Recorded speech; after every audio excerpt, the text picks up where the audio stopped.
Hello everyone. Am I coming through clearly? I hope I am. Just getting set up here with some tasty snacks. It's going to be a long game. So just waiting for a couple of small things to get resolved, and then we will switch over to the main stream. Oh wow, that viewer count spiked really quick. That's cool. Again, let me know if you can hear me. Any okays or whatever in the chat would be super helpful. Man, I don't know why they designed these bags to be so difficult to open. Fantastic, thank you, Karma. Alright, let's... boys and girls, let's get to it. Oh, look at that! I've actually improved my system here. Got some nifty new dice cam and stuff, thanks to Endless and Darkling for helping me set up some of this stuff. So, yeah. Give me a half sec here. I'm gonna get these little text things updated.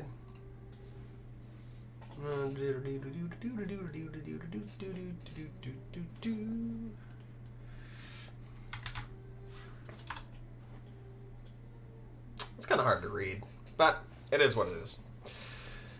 This is my first time trying these things, so... Oh. It told me it did not like me. I'm not allowed to touch. I can look, but I can't touch. Alright, so unfortunately it's not Gar and Gar Action Skins. It is, in fact, a double airspeeder list, which Bushfacts called Double Rainbow, with Luke. So very kind of a more of a classic Z6 lineup here with some stuff. This is all, I mean, this is all Wave 1 content here. And there's nothing... There is nothing that is not Wave 1 content in Bushfacts list. So that's pretty impressive. I want to see if this... Because, I mean, I've talked to my previous streams about whether or not Wave 1 content holds up. And if it needs to be, you know, modified or whatever else. But if Bushfacts can show some Wave 6 or Wave 1 content, that'd be great. It is, in fact, 6 Z6s. Paper towel. Then on the other side, we've got a more diverse Empire list here. We've got Krennic with strict orders, Bosk going that full hunter bounty build. Interesting that the short troopers, I didn't realize I don't have graphics on them. A couple of upshores here, which I'm all about. 2 special forces, so pretty normal looking Imperial Death Trooper squad, and I would say pretty normal looking Imperial Royal Guard squad. Nothing here is really like crazily built. This is, I want to say this is wave. I don't think anything here is past maybe wave 3. This is all pre-Clone Wars stuff. There's nothing in here that's really that new. Well, I guess offensive push is probably the only new thing. Yeah, this is all early wave content. So this is kind of a nice thing, we're not seeing a lot of like crazy new upgrades, new units. This is old guys going up against old guys. The 940 point list when it came out. Wow, that tells you a lot about how this game has changed. If this has lost 100, if I'm assuming you're talking about the airspeeder, that there's lost 140 points worth of, I won't say with the value, but 140 points off the list building. So that's pretty cool. Yeah, so that'll be fun. All right, so it's Vaps. Looks like, I want to say, I think I think Bushman was blue. So just for context, I think Bushfacts was blue, and they just didn't want to change sides. So this is actually Blue's Vaps over here. It's gonna get confusing, but so interesting decision to set it here on the part of Bushman, because this is really exposed if you can get a unit, Nope, it won't let me do it. Okay, I was gonna say like over here. All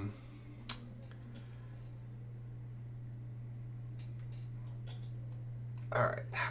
What upgrades does Luke have? Paper towel. Luke has Force Push, Jedi Mind Trick, and E-Gear. Interesting choice to take E-Gear on a unit that has Jump. Yeah, unfortunately, Technophobia, I do not know how to set up blue list and red list. I asked about it, but I did not get an answer in time. So hopefully next stream I will have that figured out. Hubert from Hell, what am I going to play in my own group phase? I'm going to play one of each of my stream lists from last month. So I'm going to play a 5 Fire Sport list. I'm going to play a No Meatbags list. I'm going to play Rebel Hero Hammer, and I'm going to play Imperial Armor. So, but I'm not gonna. I don't know who's gonna get what. I haven't decided on who's gonna face what, and then somebody's gonna get the wild card list. What is the Twitch channel name? It is twitch.tv/Director Griffin. Hubert, you are not allowed to pick one. You cannot. I am juggling these in the air, so somebody will. So everyone will have to. You have at least a 1 in 4 chance of picking right. You can sign in with your Twitch. Technophobia, if you can send me more details or a link to someone who, like, a link to a website that tells me how to do it through Discord, that would be super awesome. I will attempt to set it up as we do stuff. I got a Discord notification here.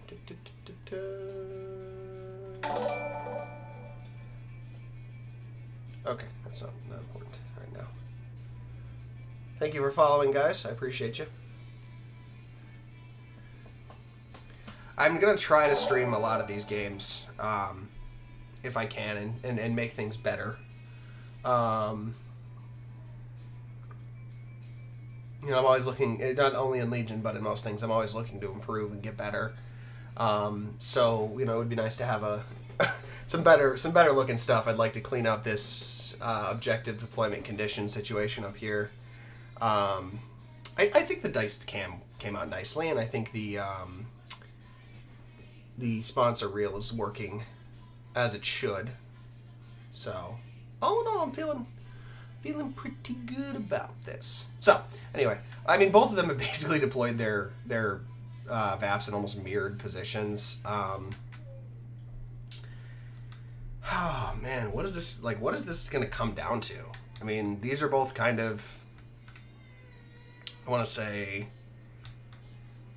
I mean, they're older lists, they're older style lists. So, like, you have to ask yourself, like, is the massive buffs to the air speeders gonna be enough to counteract how much? I mean, he's got 1, 2, 3, 4, 5, 6 suppressive on his side, on the side of the Empire. So it's gonna be very hard for Bushfacts to contest in the sense of, like, not being suppressed out. And he really doesn't have a lot of mitigation tools, but suppression means nothing to the airspeeders, and it largely doesn't mean much to Luke. I think that probably the best thing Bushfacts can do, especially because he is blue, he's not red, is to basically just sit and exert pressure while his airspeeders kind of just hold off this center area. Make sure that his opponent can't really cross that line without taking damage, because it's kind of Bushfacts' game to, I don't want to say to lose, but in the sense of, like, it's Bushfacts' game to defend, I guess is the best word for it, because he doesn't have to go to towards BloodPhoenix, because if he just wins on point, or if we go 0.0 points, he wins automatically. I think Luke's a better tool here to exert pressure, so I wouldn't be surprised if we see Luke hiding behind that building, one of those 2 buildings, and just sitting there the whole game until something gets close enough that he can just bring the beat down. DTs cannot get close to Luke because Luke will just one-shot them with Son of Skywalker.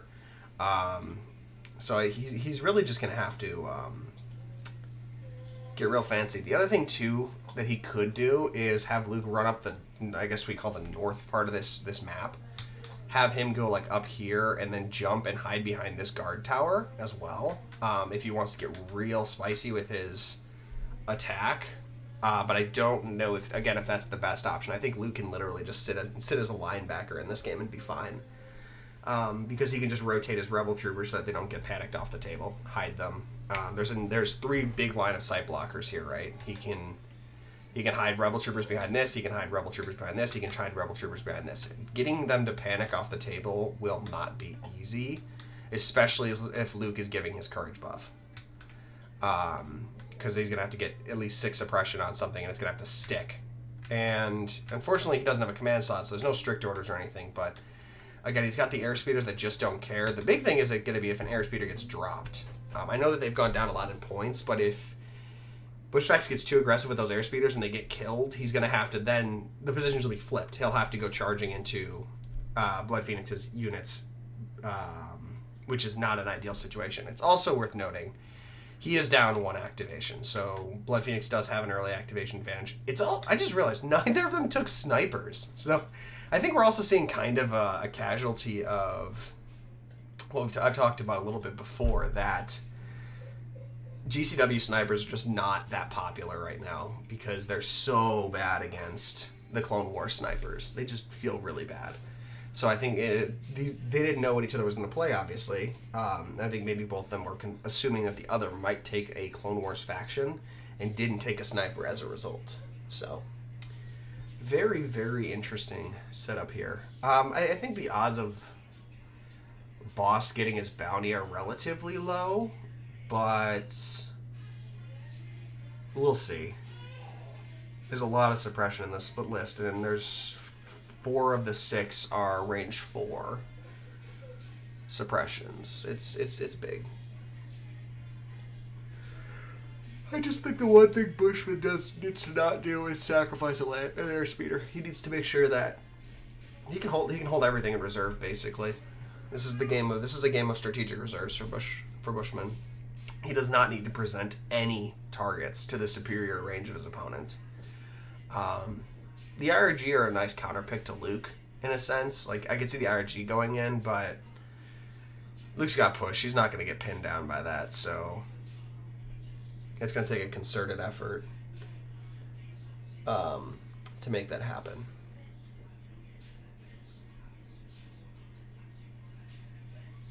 All right. While we're waiting, I'm going to grab some snacks.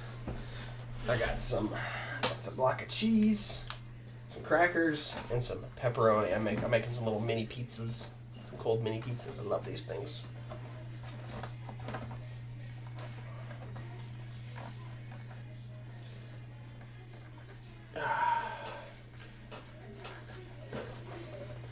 Okay, here. Oh, Technophobia, thank you for giving me that. I will attempt to set that up for next time. I don't think it'll work if I'm in the middle of a stream, but I will set it up for next time. Appreciate you, man.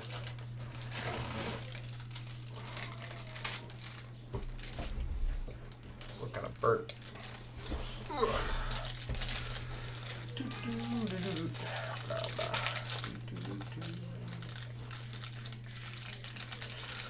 This is the exciting part of the game, deployment, you know? We get to do so much stuff. Ooh, I know what I can do while I'm doing this. I'm gonna go talk about some sponsors. Where do they have that? Is it here? I think it's up here. Maybe. No.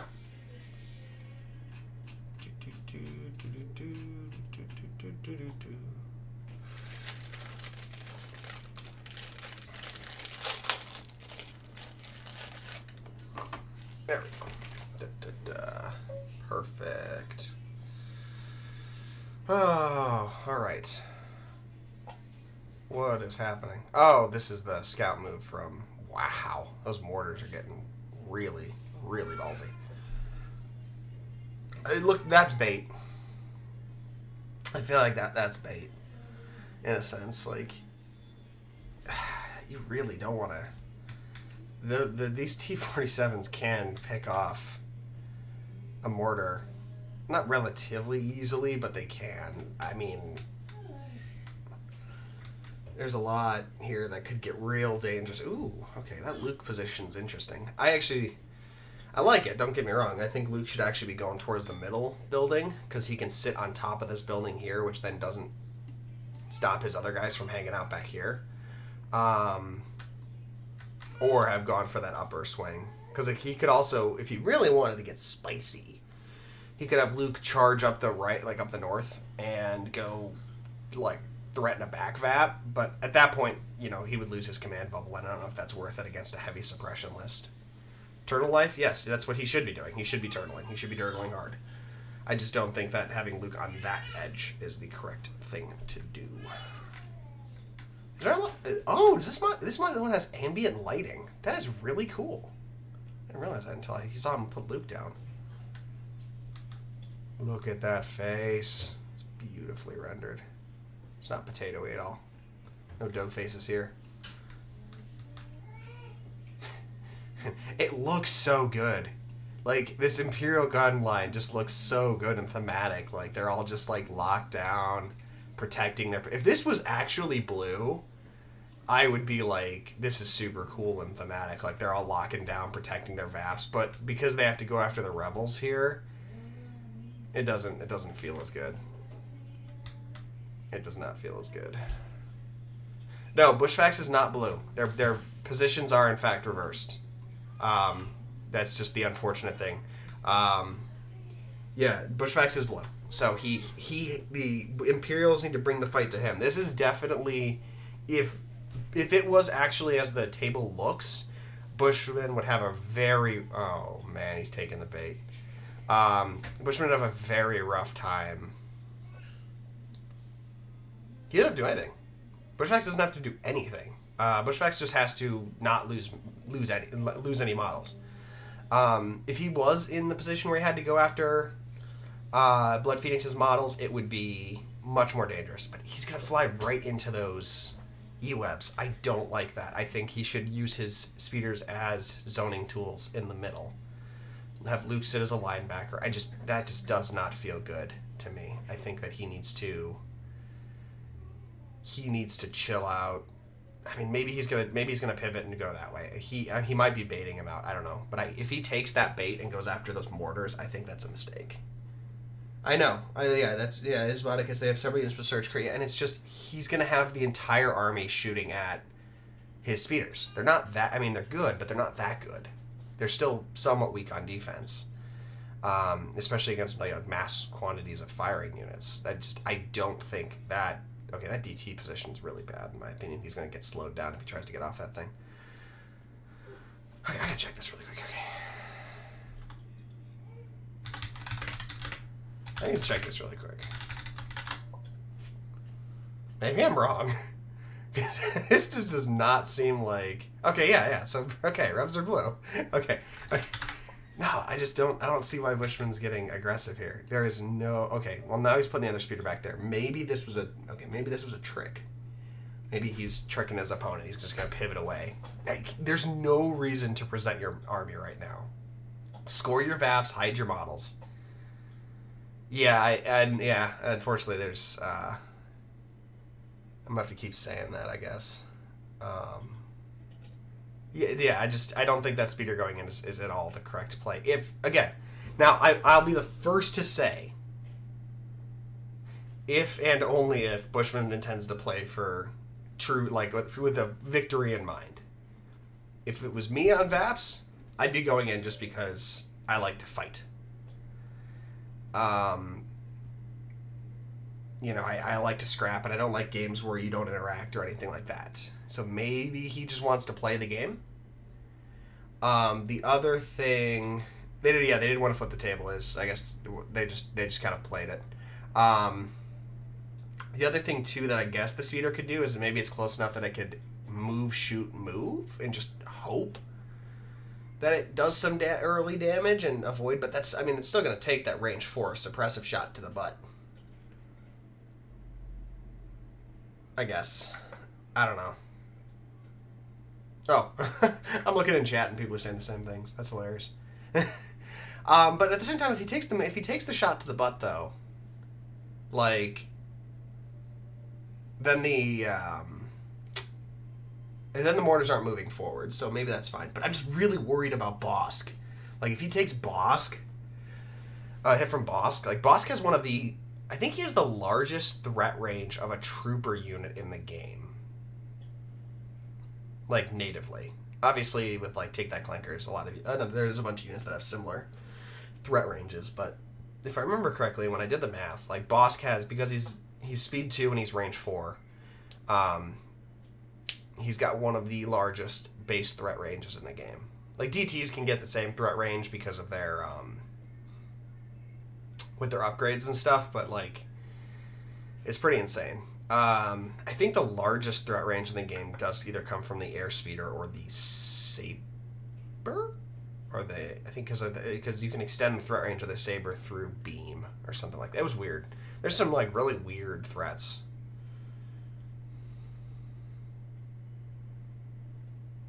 All right, so let's see some deployment, standing orders. Yep, I don't think anyone here is surprised to see double standing orders. I also do think largely this game, the condition's not going to matter. That would be, looks like, because he's blue. So it looks like Bushfacts going first. Probably not ideal, but he does have the airspeeder to do his thing, so. The list is Swim Gym, Luke, 6 Rebel Z6s, 2 airspeeders with just the harpoons, versus an Imperial suppression gun line, Krennic Bosk with a bunch of hunting upgrades, 2 upshores, 2 mortars, nice, pretty commonly kitted out DT squad, pretty commonly kitted out Electro Staff squad, and then 2 barrage generators, E-webs. So, nothing too crazy here.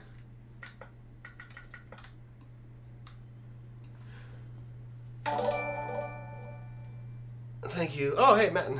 I now have 2 people in my Invader pod following me, the Europeans. I mean, if we've got some down, you know what, we got a little bit of downtime before they really get too crazy here. So while they're doing that, I will indulge you all, and I will look up from my calculations exactly who has the largest base threat range.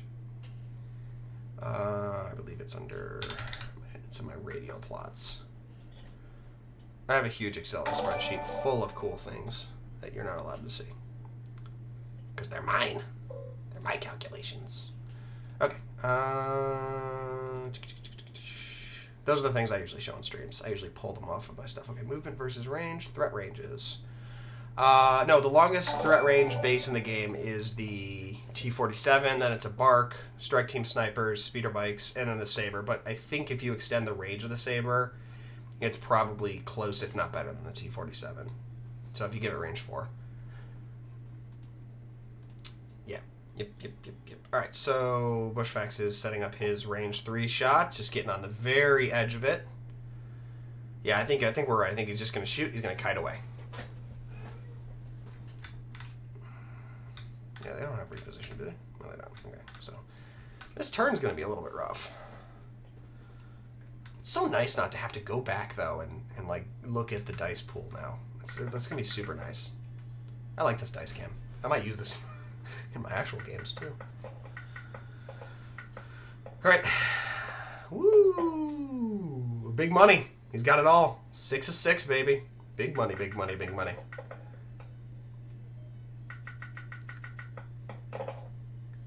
But the blocks are big. Takes 2 wounds. Probably Bushman was looking for 3 there. Hoping for 4, of course. I'm talking again about just units that have, with their base moves. Their base, no upgrades. I'm sure if I wanted to, I could probably create a, yeah, there's no way he's getting away from that. He's going to take a lot of hits here. X34th, yeah. So, no, I didn't do any base upgrades. I'm sure for, like, maybe a challenge, I could make the fastest unit in the game. But I have a strong feeling it's going to end up being, or not the fastest, but the biggest threat range in the game. It's probably going to be, it's going to be heavy. Probably either, well, maybe not. Maybe, doesn't the Bark have a range 4 rocket launcher? Maybe the Bark has the longest throw range in the game. I'd have to look. It's hard to say. Yeah, mortar DT's Bosk only, but that's still a good amount of firepower. The nice thing is that he's got him, it's hard to see, but he's got him behind this, well, I don't know if these rocks are going to help him, but he might get some cover from those rocks, potentially, or the wall. There's a lot of line of sight blocking terrain. It's hard to tell from the top, you don't see it, but you go down here and it's like, oh, there is a ton of line of sight blocking terrain on this table. The DTs do have impact, but boss cast surge to crit, and the mortars both have critical 1. So I could see them forcing like 5 or 6 saves this turn without too much trouble. It is a very pretty looking table. It is definitely a table. Oh yeah, you're right, Velo, that it goes down to speed 2 with a weapon on it. So that is correct. So maybe it doesn't matter.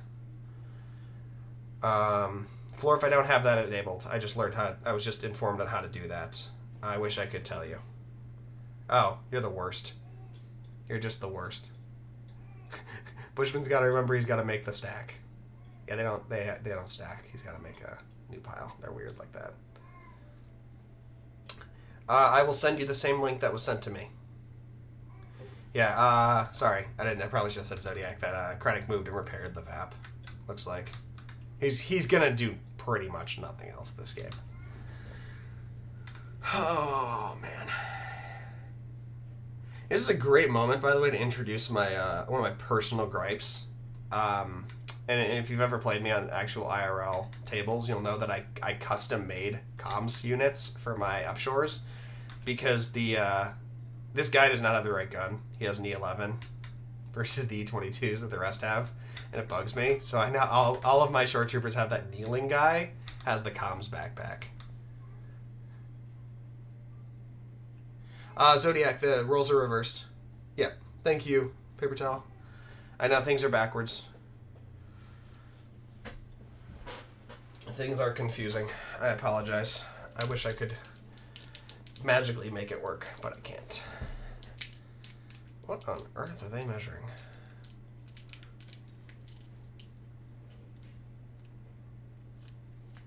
You know, it'd be kind of interesting, and it's hard to say like whether or not this would work, right? But I have recently been involved in the Total War multiplayer community, and they have a lot of rules about not basically winning by hiding in their competitive rule set. Where like, because like one of the big things obviously is like maps in that game are also, you know, big rectangles. You can't put your entire army in a corner and make your opponent come to you. Corner camping is not allowed. It's like, and it becomes like a judge call kind of situation where like the judge has to make a decision here. But like, I kind of wish the game was that way, that you couldn't just corner camp whenever you wanted to. Like if you win, like if you're winning just because of points or whatever, that you can't just run away or whatever else. Like I almost wish the game was more committal than that, but it's not. All right, that's 2 crits. I'm assuming boss game to you. So that's pretty beefy start. He's re-rolling 3. He's just looking for surges. 3 crits, so 2 crits, 2 saves. There should be 5 VAPs. I mean, I guess. It's Pierce, so he takes 2. Yeah, that's pretty heavy. I think VAPS is most people's not favorite. See, so here's the thing, right? Is this speeder is now going to take a ton of damage from these, a good amount of damage from these shots, right? And he didn't get enough damage on the mortar to make it matter. This is why I was kind of iffy about this play. The other thing, too, is, like, maybe he should just go after Bosk right now and, like, try to do this crazy attack where he takes out Bosk. But I don't think he can go that far. Even with a double move, I don't see him flying far enough for that to matter. But anyway. Because he's going to put this land speeder is going to get to the point where it's actually so damaged it can't contribute. And the mortar, being a range 4 unit, can continue to contribute even though it's taken some damage. This is why I was kind of iffy about this. It didn't seem like it was a play that was going to have a good payoff to me.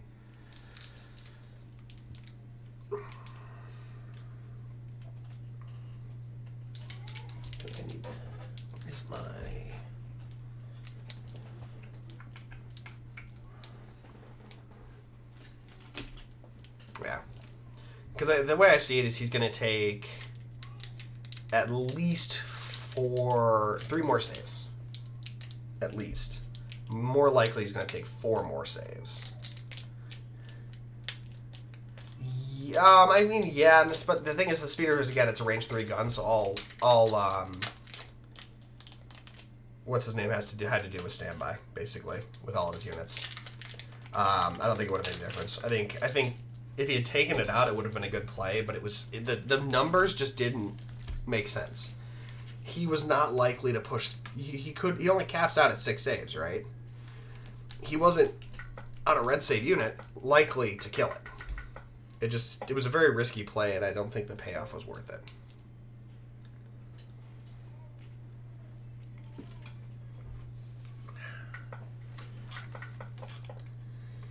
So yeah, he throws 3 white. He's got critical 1. He might get 1 or 2 crits through. Like, there's a low chance this speeder just becomes irrelevant for the rest of the game. Because if you want to talk about being bad on blue Vaps, yeah, no, Lord of Pippa, that's how I am. I literally cannot not play the game. Oh, there we go. That's good. The mortar didn't do anything. That's super helpful for Bushman. I can't not commit. It's not in my personality. I can't look at a table and be like, I'm gonna spend an hour not playing Legion. Like, I don't like non-interactive objectives. It just makes me sad. Like, I just don't like it. I don't like when people run away because they're ahead on points. And I made some pretty public statements about that during Gen Con when I played Riha, because he thought he was ahead on points and he ran away, but I was actually behind on points. And he would have lost had I not given him the opportunity to shoot Padme. I could have just kept silent, basically. And I chose not to. And I'm fine with that. You know, that doesn't bother me. Because I gave him the opportunity to win by points, but I wasn't going to let him run his entire army away. And, like, how do I phrase it? I don't win. I don't like winning by not playing the game. So when he went and did that, I was like, I'll give him 1 shot to come back. And he did. He got it. He killed her. But I wish the game literally had rules that say that you can't do that. You can't just hide away. You can't not interact on the board, because it doesn't feel good. Especially when it's like, oh hey, we're playing Vaps and you're blue and you have like a massive range advantage and you're just not gonna play like your list. You're just gonna hide because you got lucky enough to get Sab on blue and you have hiding spots. It just feels bad. So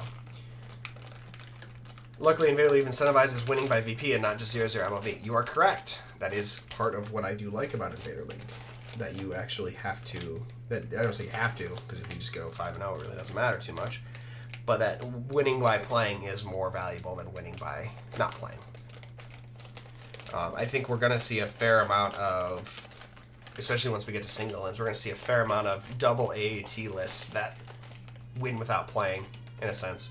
The AATs just sit there and shoot for most of the game, and then they dump their B1s on the objective in the end game. It's going to be... Those mirror matches are not going to be fun to watch. In a lot of cases. They're just going to be like, oh, the AAT attacks, oh, the AAT attacks, oh, the AAT attacks, oh, the AAT attacks. And then that's just where the game ends. Like, it's just 6 rounds of that, and then they dump on each other's objectives as quick as they can and hope to win. It'll come down to who has the better deployment, basically. If one side can't hide units, then that side wins. That side loses. It's not going to be fun. And I will not cast those games, because I don't want to be bored out of my skull. Alright, time to put some food in my belly. In my belly.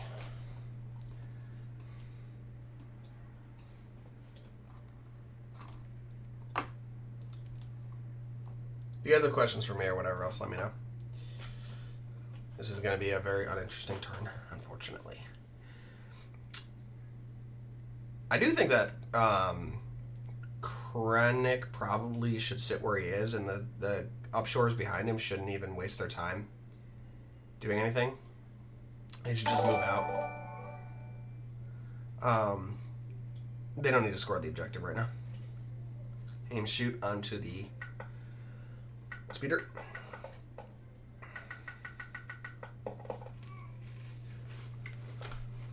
There's 1 crit. 1 save. Oh, he missed.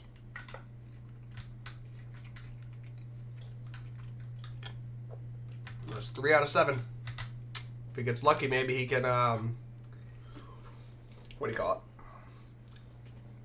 Maybe he can disable it so it can't run away as fast. I really do think Bushman handed him a big advantage here. He's about to fly his other speeder to try to take out Bosk. Just don't see it. I'm sorry. Marcel? No, I don't have it up. I don't have it set up, man. Sorry. I don't have that thing set up yet. I will have it set up next stream, now that I know how. But at the moment, I do not have that functionality set up. I don't normally stream these kind of games, so I've never... this is not my normal content. I usually do list building, but I like Bushfacts. He's a friend, so I decided I would stream his first game back, since he's taken a bit of a break, and he's feeling pretty rusty. So I should be more forgiving. He told me that he's rusty, and I should be nice. And here I am critiquing the heck out of his airspeeder play. Oh, man. I used to watch this video and be like, man, John is the worst. I told him I was rusty, and he's just bashing on me. He's bringing Luke where I think he should, though. He just puts Luke behind that building there, and he's in a good spot. Oh.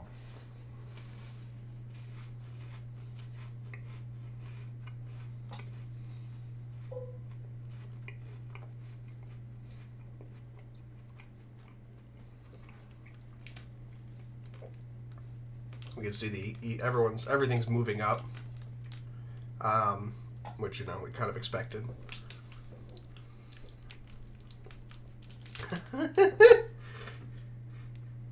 I will personally set up, if I figure it out, a way to answer that question where it'll just say I put it away. I put it away. Why do you need to know? Oh man. The movie is just classic.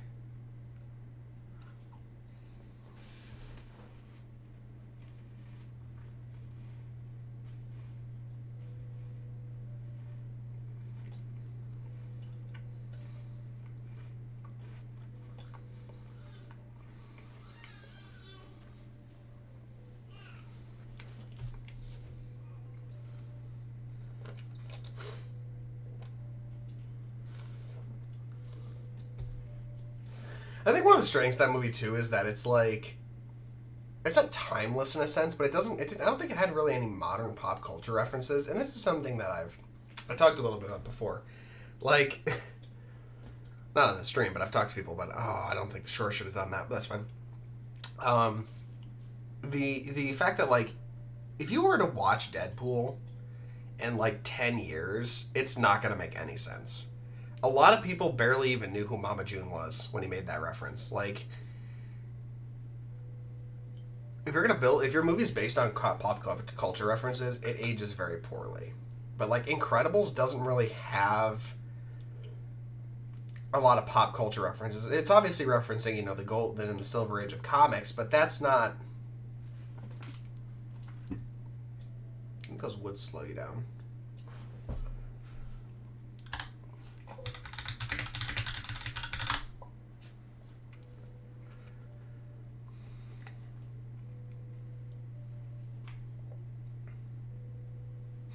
Oops. I mean, technically, if you go speed 1 now, it's fine, because that's the same distance. But it's just got that, like, Incredibles just has that timeless element to it that I think really is going to make it popular for a long time. It doesn't reference anything in particular. It just references, like, a universal thing that most people know. Which is good. Because, like, I don't think Captain Marvel is going to age well. Because, like, it was a nostalgia trip for, they were making the blockbuster jokes or whatever else. But, like, my brothers and sisters are a bit younger than me. My next oldest sibling is 10 years younger than I am. And he did not understand half the references in Captain Marvel. Because he was just too young. So, like, is that good design to have those references? It's hard to say.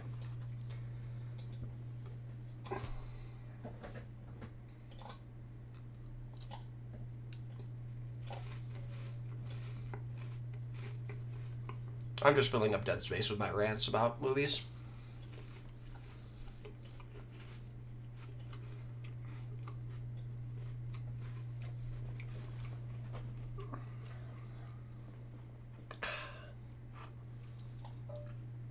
I think with the exception of the airspeeder plane, nothing is surprising.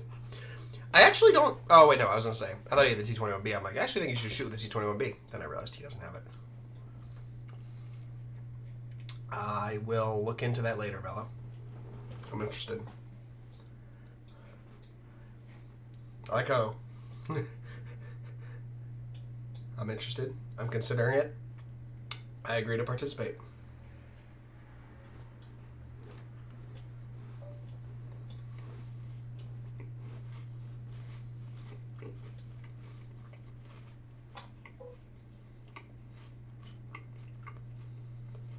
What is this?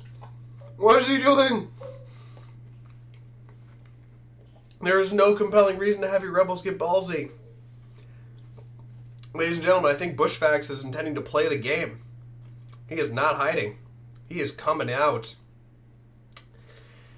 And I am all about it. What kind of cover is this? Heavy cover? That's good. Morris, her double AT is garbage. What? What are you talking about? I was saying double AT is going to literally be like 80%, if not more, I think, of the Elin lists.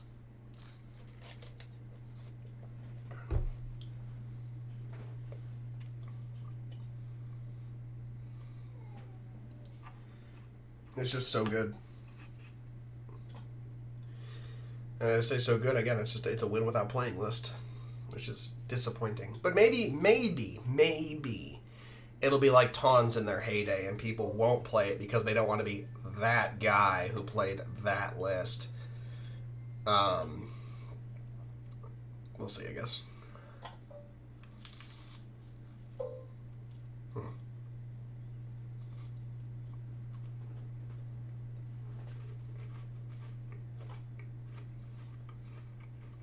He's playing really cagey. He doesn't need to.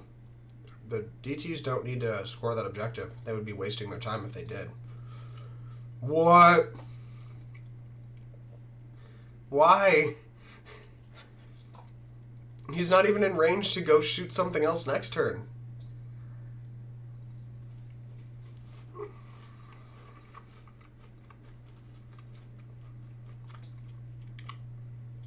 Oh, man. I don't agree. I don't understand what he was doing there at all. That was... He should have taken the shot on the speeder. He did not need to clean his objective there. Those shores have no other purpose right now than to clean objectives. So taking that off was just... Oh, no, okay. Maybe he is attacking. Okay, he is attacking. Okay, thank goodness. I was like, what are you doing, dude? I would actually argue that Palp is more competitive than Vader right now, so I would actually say real pros win Invader League with Vader. That would be what I would say would be a real pro. That'd be a pro gamer move. Because Vader is not in a good spot, unfortunately. Oh, hey, I can talk about whatever I want. So I posted a while back in Imperial Chat. I actually posted what I think would be a really good version of Vader, where he basically chases you every time you shoot him, based on She-Hulk from Marvel Crisis Protocol, because I play that too. I am planning in, I think, April, I think is the current plan, to release a homebrew pack that is basically an update to all of the year one stuff, basically. I think almost everything before the Clone Wars core is getting a look at. Not everything's going to change, but everything's going to get at least looked at from that time period and updated with like new rules, update new keyword, or update old keywords. Like I'm giving bounty a buff, I'm giving low profile a buff, just to make like less used units or units that have fallen behind on the power curve feel better. There are also units that should have like more modern keywords and more modern concepts. So I'll be running an event that's basically like a playtest event. You play games. Okay, so the airspeeder's taken 5 now. He's going to need to take that resilience check. You play games, and every game you play gets you entered into a raffle to win various prizes. the idea is that I want to create kind of community content of adjusting this pack to kind of make maybe it would make Fear and Deadman much better. To make something that we can maybe send into AMG and be like, hey, the community's worked hard on this, like to maybe, you know, update these units, at least take a look at it, you know, because I think that it is 66s. I think that releasing new cardboard is better than releasing new units in a lot of cases. We don't need a third Vader sculpt. It'd be nice, but we don't really need a third Vader sculpt. I don't think we need to have a second box of Rebel Troopers to help fix Rebel Troopers. Okay, so we got Turning the Tide versus Voracious Ambition. I can almost guarantee that he's going to try to pull Bosk and take out the speeder right now, which puts Bushman at a huge disadvantage if he wins. I understand why Bushman played Turning the Tide, because he's expecting his airspeeder to go down, but, I mean, this is no bueno. No bueno. Yeah, Madman, I just learned how to do it today. I'm going to have it next stream. Please, forgive me. Forgive me. Oh, you can't see me. I'm doing a little hand bow. Forgive me. All right, here it comes. Ooh, that's interesting. Usually my my multi-stream is like 3 minutes behind. You guys are actually really close to it, seems like, my actual live time. That's pretty nice. Pretty nice. Okay, so yeah, if it's me, I'm hoping that, like, if it's me in BloodPhoenix issues, I'm really hoping that I've got Bosk in my 3 Krennic draws. If I don't, that speeder's probably going to get away. But that speeder is now useless for the rest of the game! If anything, if I'm Bushman right now, I think maybe either you pull the speeder back or you go left, you just juke left and try to take out Bosk with both speeders right now. Like, that's the only other option if Bushman wants to get spicy with it. Okay, so yeah, we're seeing some uplinks here. Yeah, you want to get as many units out of the pool as possible right now. You want to make it so, I would actually almost argue that you want to double use your shores and do as best you can. Oh, I guess he's not. Is he using it? Oh, no, he's not. Okay, he's separating them. Okay. Yes, the list is all in on the suppression, which is cool, but it would only work if Bushfacts engages, which it seems that Bushfacts intends to do. So, okay. So now he's going to pull his 3 tokens. The answer is to pull Bosk. 100% the answer is to pull Bosk here if he can. Because Bosk just aim shoots and tries to... Oh, okay. Did he forget? Hold on.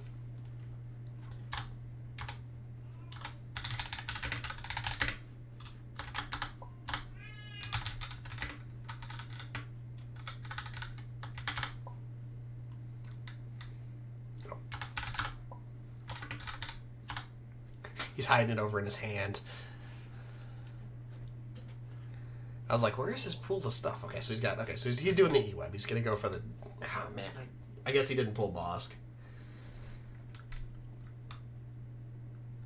Recover shoot. That's what I would do. Why does he have 2 aims then? Oh, no. He's not recovering it. Oh, no. He hasn't used it yet. Never mind. I'm on.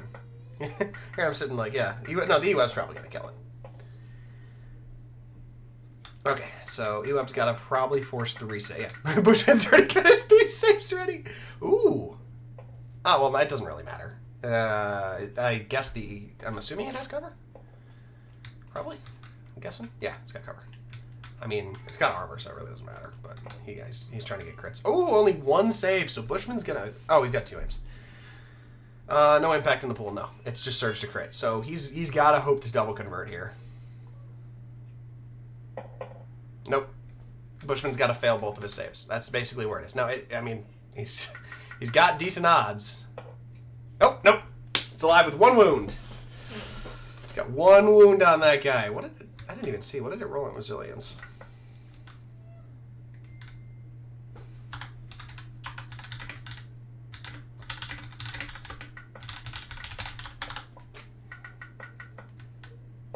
Oh, you should have done that last time, but that's fine. That's fine. That's fine. It didn't really make any difference. Okay. Again, I don't know. I almost think that if Bushman's going to commit, if he's going to play the game, He's got to cut left right now and go after Bosk. Just try to nuke Bosk off the table. I think that's the play. He is suppressed, though, so I don't think he can.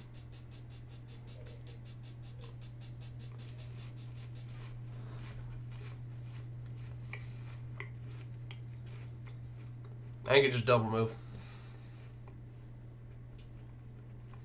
Oh, man.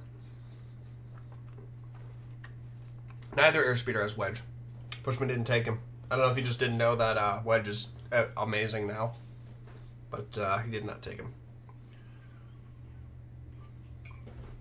Yeah, man, I'm inclined to think you cut left in this scenario.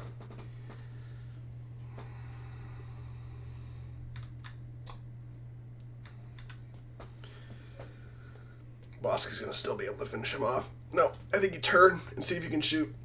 I think it's the first thing you do. If you can take out, if you can shoot Bosk by just making a turn, that's probably the best scenario for you.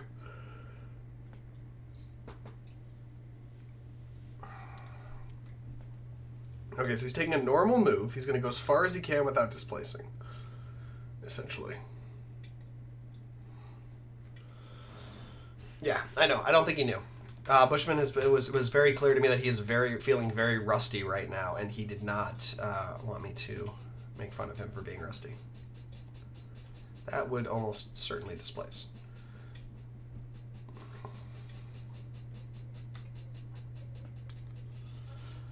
Listen, I know, guys, I know. So this is I think where we're seeing again the casualty of what I said before, that I don't think that was the ideal situation, because there's no way that speeder's going to take out Bosk. Bosk's got too much health. So his best option was basically to maybe double move and take out Bosk, but his suppressed condition basically took that away from him. Now he's in a really nasty spot where one of his airspeeders is essentially worthless if he's trying to play for points.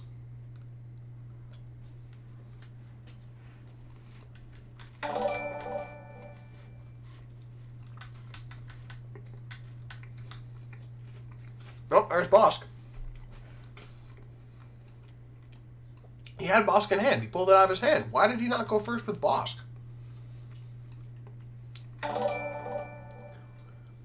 Bosk almost certainly would have taken out that T-47.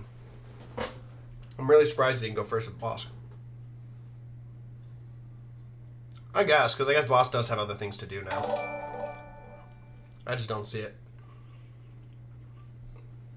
Thank you to all my new all my new followers. Always say that, yes. Yeah, he's going to poke Bosk out and he's going to shoot. Not going to lie, if I'm Bushman here, I think I actually pull back with the other airspeeder. If you keep committing them, they're not going to be helpful to you later.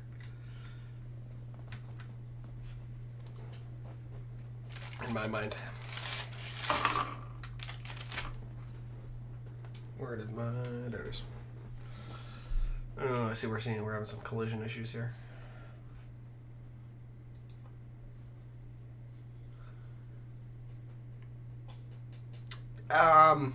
Yeah, Madman, I actually think Luke was probably no points or kill technophobia. Luke was actually probably the best thing he could have had right now, in the sense of that Luke was a great zoning piece for if BloodPhoenix decided to rush in. But because he's now in a situation where there's a reasonable chance that BloodPhoenix can actually take some points back, it's going to be a problem. Yeah, I really do think that the correct thing to do there was to hold the speeders back and have them basically can only engage once BloodPhoenix crossed the center line. I think was the thing he should have done. Forcing 2 saves, 2 wounds, of course. Because Bosk is taking these speeders apart right now. And without having any other options to attack with, it's just not a good situation for him to be in. Like, if Bushman flies up and attacks Bosk, that's a huge mistake at this point. Yeah, see, now he's pulling him back. He's not doing anything.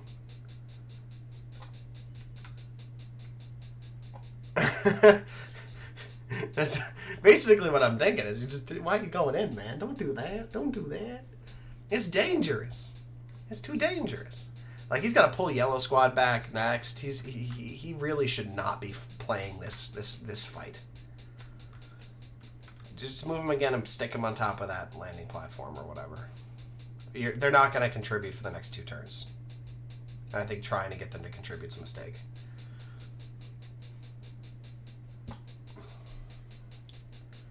BloodPhoenix is red. Madman. It's all backwards. Yeah. I mean, you could also argue that the airspeeders did, in fact, do a good job of slowing down some of the valuable units in BloodPhoenix's army. By taking damage, they've sacrificed like moves that could have been made. But I don't think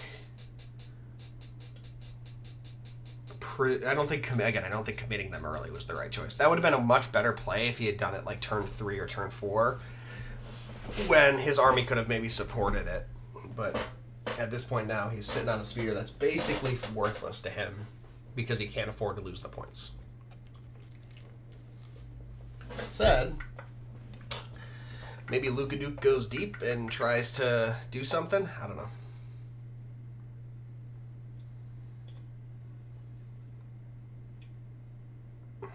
I just don't know. It just, yeah, it was a very... Okay, so it looks like BloodPhoenix is actually pulling his mortar back because I think he realized he doesn't need him. I guess it works, but I think he's, you know, he just goes, I don't need this guy right now, kind of thing, right? Why risk having him shut off the board? So now that BloodPhoenix has done that, I think the correct answer for Bushfacts is to pull Yellow Squad back. There's no chance he's going to be able to pick that guy off.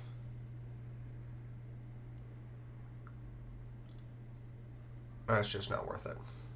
I almost have to wonder, though. I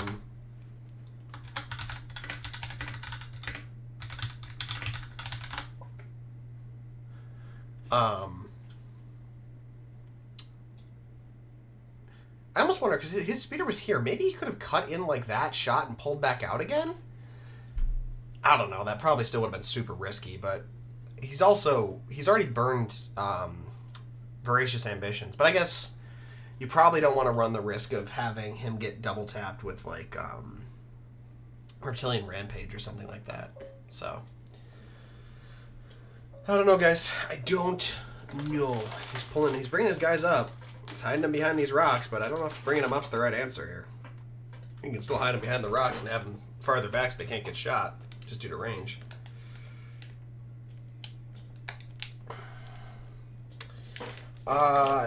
Yes, compulsory moves being able... I do think the compulsory move change was a good one, but it definitely makes... definitely does make Deploy the Garrison a little worse. I still think Deploy the Garrison is one of the stronger command cards, because it kind of, especially at the right time, it can really zone out an opponent.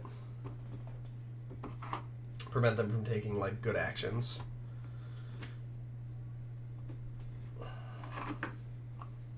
Nom nom nom nom nom.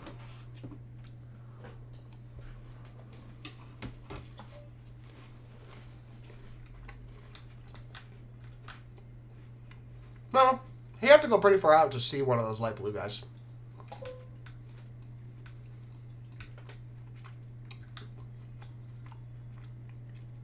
That's like, there's only one guy who's even vaguely visible.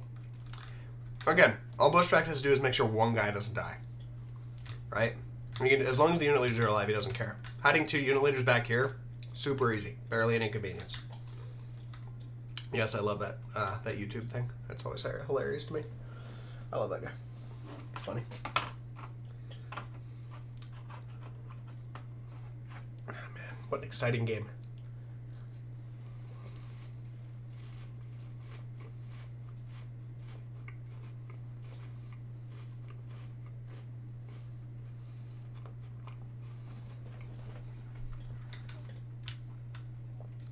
Batman. Oh, there it is. There's the yellow retreat. That's exactly what he's doing. Batman, I don't think he should do any of that. He shouldn't be pounding anybody.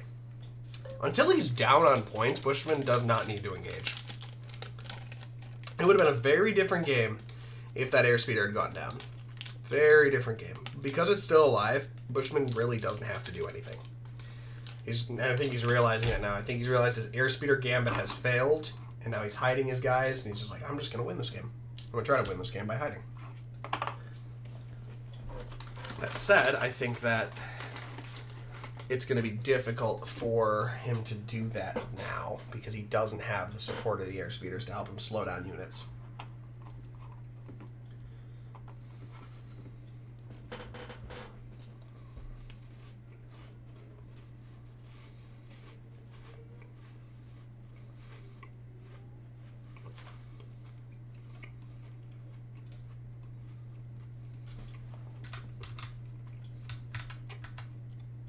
There we go. There's a nice little view. While I eat.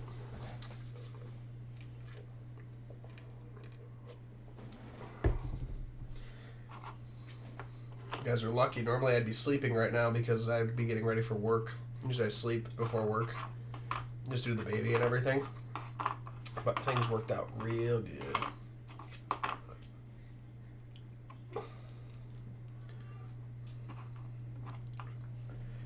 I think it largely also depends on what commands of Luke's he brought, right? Because, like, if he's got the ability to, like, shut Bosk off for a turn by having Luke's 3-pip, that's pretty big. Usurp Your Master Well could be really strong as well, because he's got, here's the thing, he's got JMT, he's got Jedi Mind Trick. Usurp Your Master Well on, like, Bosk could be really strong, which is maybe why he doesn't attack Bosk. Maybe he leaves Bosk so that Bosk can be tagged up for Usurp Your Master Well, but that's going to require a lot of luck in my eyes. It's good though. Imps are still weak to suppression, so if you can get it off, that's a big play. Or Usurp Your Master Well onto IRG to have them charge Bosk could also be really strong. Oh, okay, so he can't do Bosk, never mind, sorry. Then if I had to guess, he'd use it on the IRG then to charge Bosk or shoot Bosk.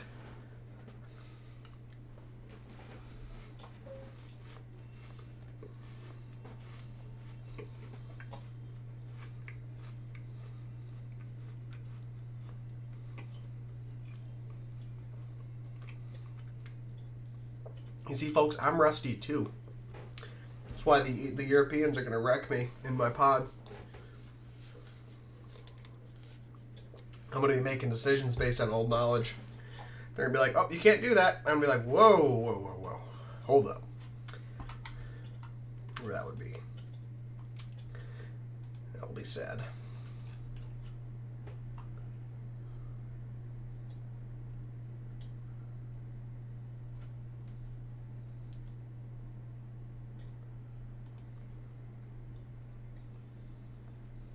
Yeah, I probably can. But I'm an old man with a baby. I don't have time to keep up with all you young people.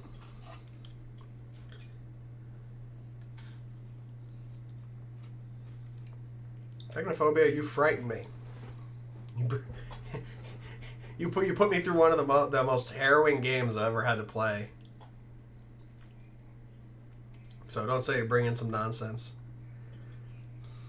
Because that nonsense is probably real good.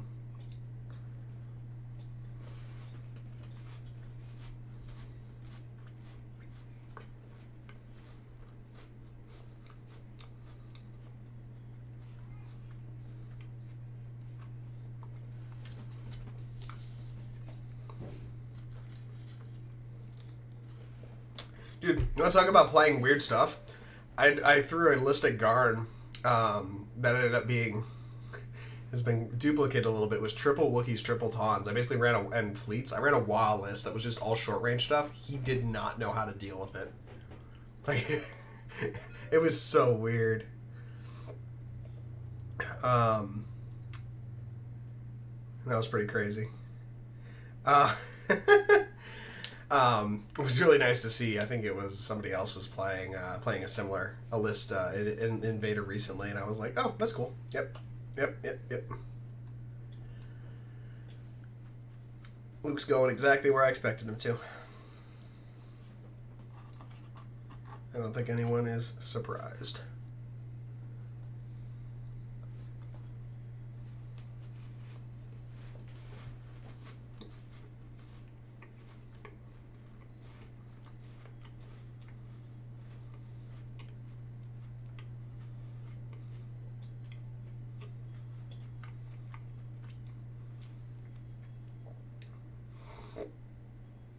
I also really like, I don't think I've talked about this, but I really do like the fact that a bunch of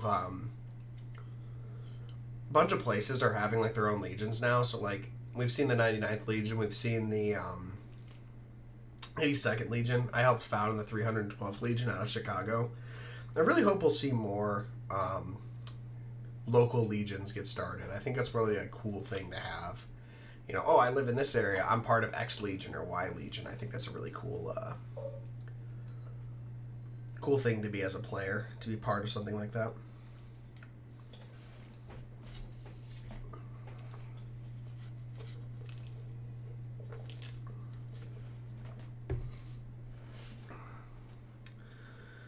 Oh, man.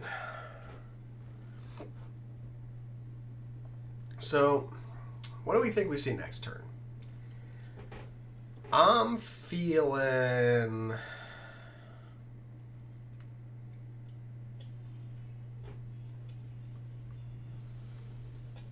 I need to see the distance, but if boss can reach either of the land speeders, I'm seeing a reptilian maybe. Reptilian rampage. Next. Standing orders. They've already played standing orders once. I do think that he needs to get that speeder away, so I wouldn't be surprised to see a 2-pip from him. Thing is, he's already played his Inspire 2-pip, which is cool and all, but like... it really depends on what else he's got in his 2 slot. I think he's got Luke's dodge trick. Or full of surprises, so probably not.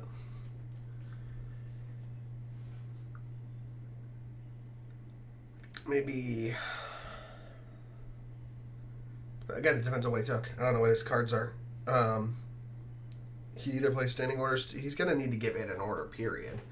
So either he plays standing orders just to make sure it gets an order, or he plays, like, assault, if he took it.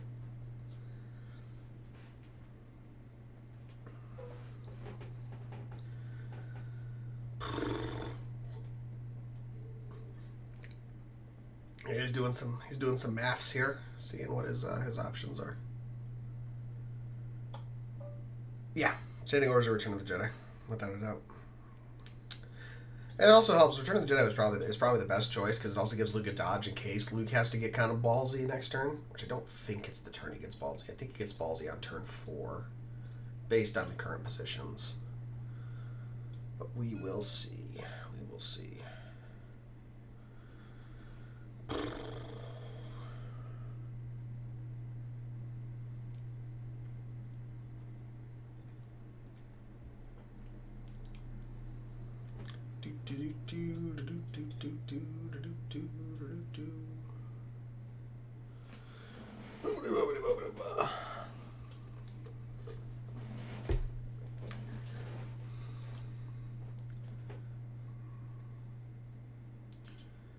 Also, in case anyone was wondering, I am doing my list building stream this Friday. I have absolutely no idea what I'm going to build, though.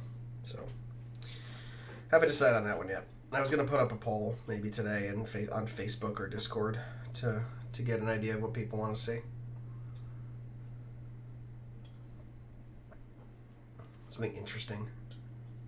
A lot of interesting Rebel builds right now. I'd like to try. CIS has got some cool builds too. And then there's always, you know, Clone Dodge Castle. Or I want to bring or Clone Hero Hammer. Gar Hero Hammer is really good, I still think. Just because it's got a lot of synergies. But we will see what the people want.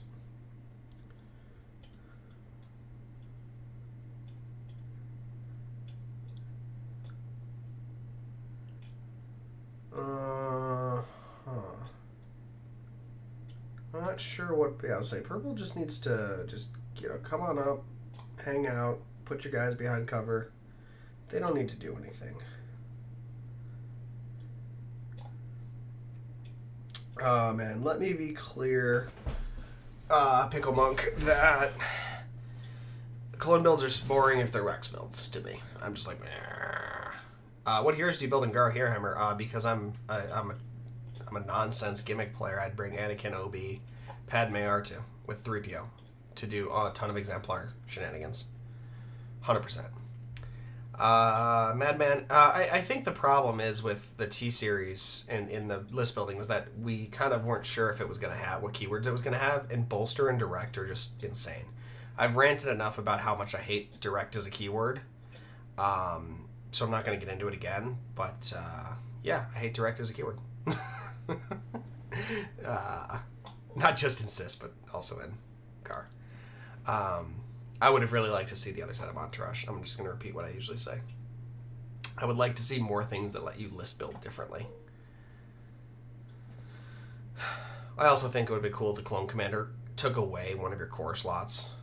Just, that would have been a nice little thing to have. Prevent you from token spamming as hard with him.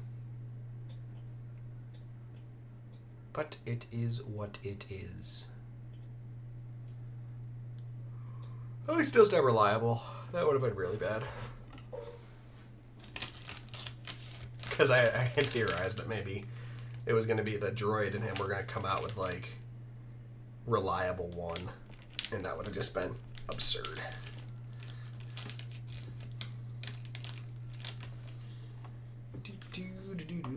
Making my little mini pizzas as we're waiting. Let me know if you guys want me to start commenting on the game again versus the state of the meta. I just don't think there's anything happening right now that's really worth saying. Oh no! Oh no! About. Oh! We're coming up on that command phase.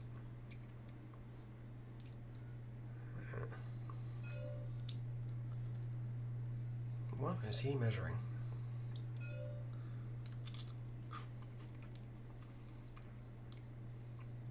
I hope he knows that Bosk has to go around that wall and can't just cut into it super easily.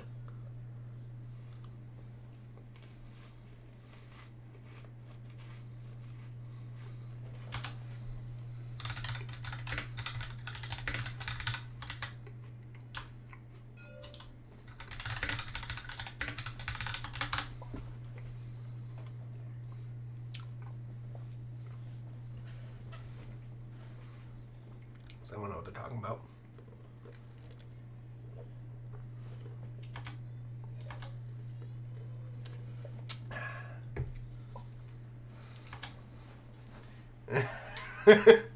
He hates it when I do that.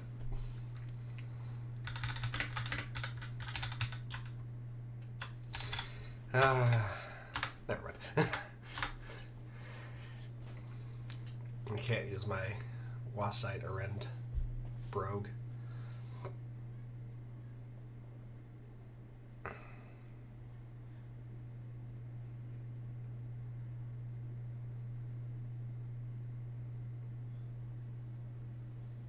I really want to see more change of plan style cards. More things that can mess with your ability to play command cards.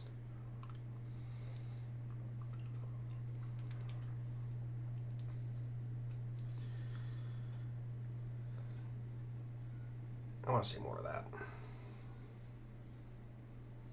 Especially with the new contingencies rules coming out, it'd be really interesting to see more command hand, like, because it gets kind of predictable, like, what people are going to take. And I'd like to see more, like, oh, hey, oh, I didn't know they were going to take that. Like, which is more interesting to me. Huh? Lying in wait versus you serve your master well. I will be the first to admit that I do not, in fact, understand what is happening here.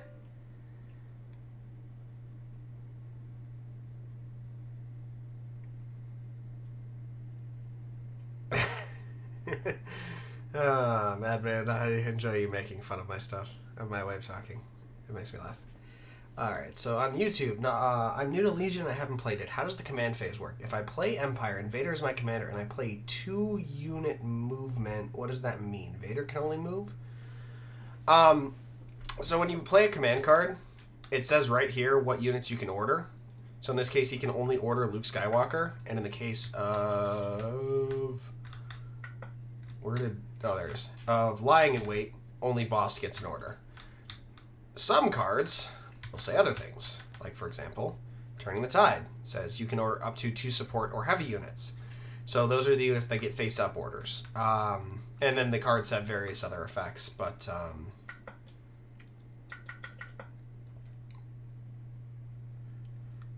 I guess maybe he's going to use. Oh wait, can you use serve a vehicle? It says unit, but he's not within range 1 of his own flyer, so I don't think he can use serve your own flyer.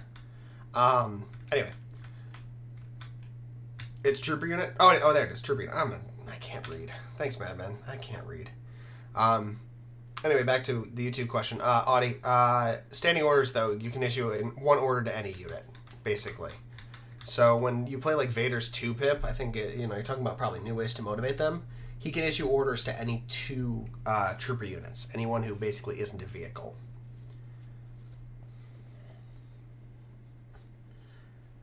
I hope that helps.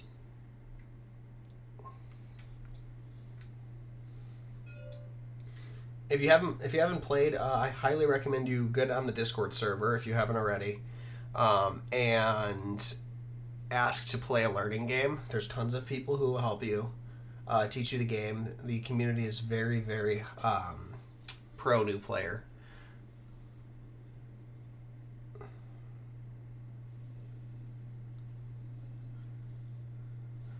Audie, face-up units with face-up orders are units that can basically activate whenever you want, in a lot of cases, versus having to be drawn randomly from the bag of tokens. Yeah, I would recommend playing a learning game. That's what I'm going to say about that. Alright, here we go. DTs are going to move out, probably try to take a range 4 show. They don't have their gun ready.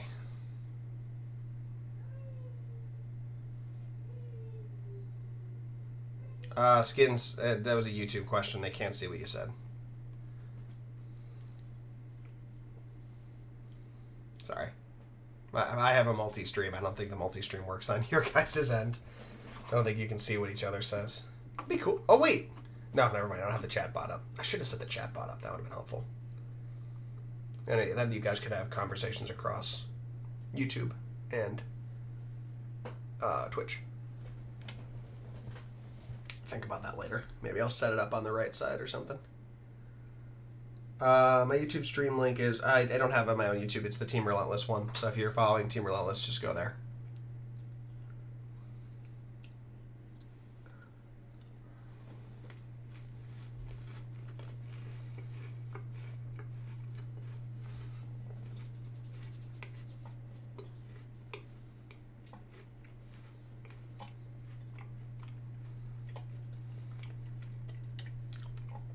DTs need to recover. They're playing at range 3 right now, and I don't think he's realizing. I mean, oh. Wait, what?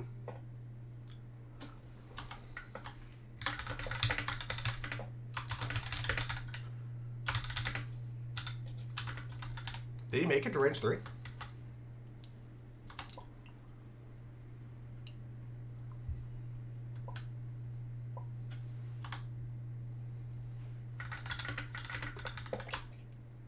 Oh. Just shooting the DLC. Oh, wow, that's 3 saves. That airspeeder is dead. 100%. Yeah, that's a gone speeder. That speeder be gone. And now Bushfacts is only... Yeah, cover's helpful, I guess, but in this case, Bushfacts is now at a massive disadvantage. Because now all what's-his-face has to do is back off. Yeah, Bushfacts now has to commit to the table, and that's not the situation he wanted to be in. I think we're really seeing that turn 1 misplay coming back to bite him in the butt.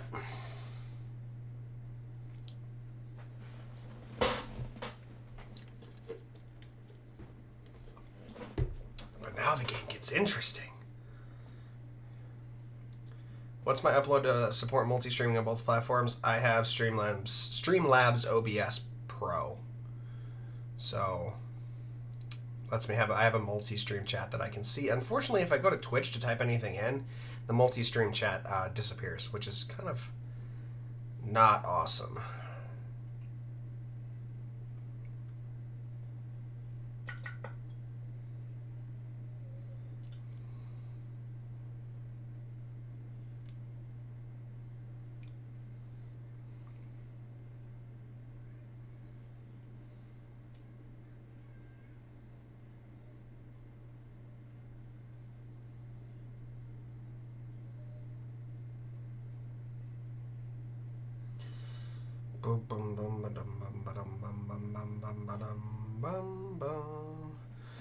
You think he said to hop the building, close to mind trick the IRG, and then have them charge the DTs? I mean, that's cute and all, but is it gonna do anything? I'm almost inclined to think that he should... Well, I guess he used the Rebels to soften up the DTs, but I feel like he'd go after the IRG first. I can't even see. He can't even shoot them. Man, I'm just not seeing this, man. I am not seeing this being effective.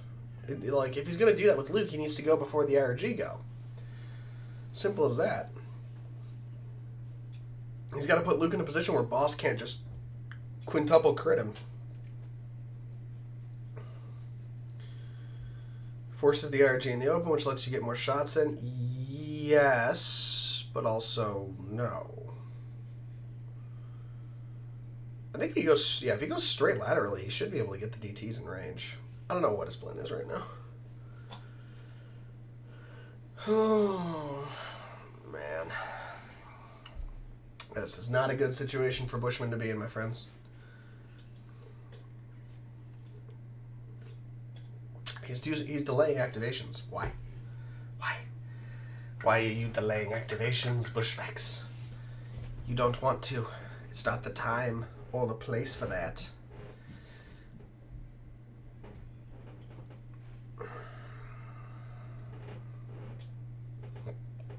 Luke's probably too far away to get bubble wrapped either. Because here's the thing, if I want to win right now as BloodPhoenix, I just retreat with my IRG.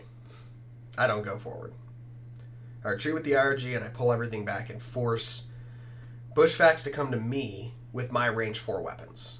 Like, because now it's turn 3 and the game is swung in my favor. Pretty heavily.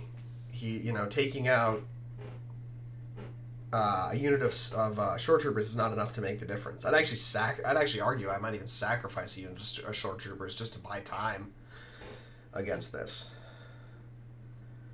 Yep. Now this speeder's going to do a big old 180-degree turn, which, if he had Wedge in that speeder, he could easily have just turned around and gone back the other direction. But,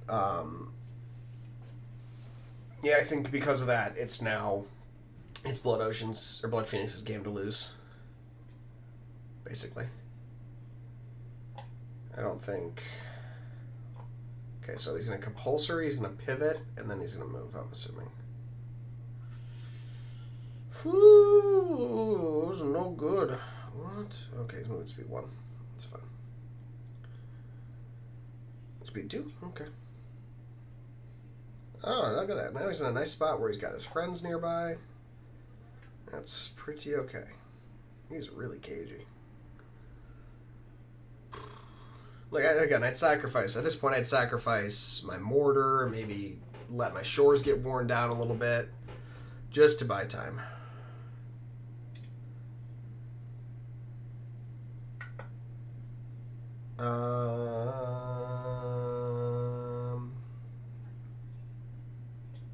I think it's fine. I think it'll lose a double AAT, if that's any help. I also think it probably loses to Clone Dodge Castle, but I think it's one of the stronger Imperial lists. Definitely got a lot of good range options. I don't know, a lot of people are all about that. What? Dodge standby with the IRG. Okay. Could have just pulled them back and it would have had the same effect. So here's something that I think that the mistake is being made here is that I think he really wants to get that Bosk shot off onto like Luke or something, but he doesn't need to. He's already ahead. Like he could just sit back and do nothing and be fine. I don't even think Luke can get within range 1 of them right now. He's too far back. Yeah, this is not a good situation for Bushfacts to be in. It's going to be hard to come back from this.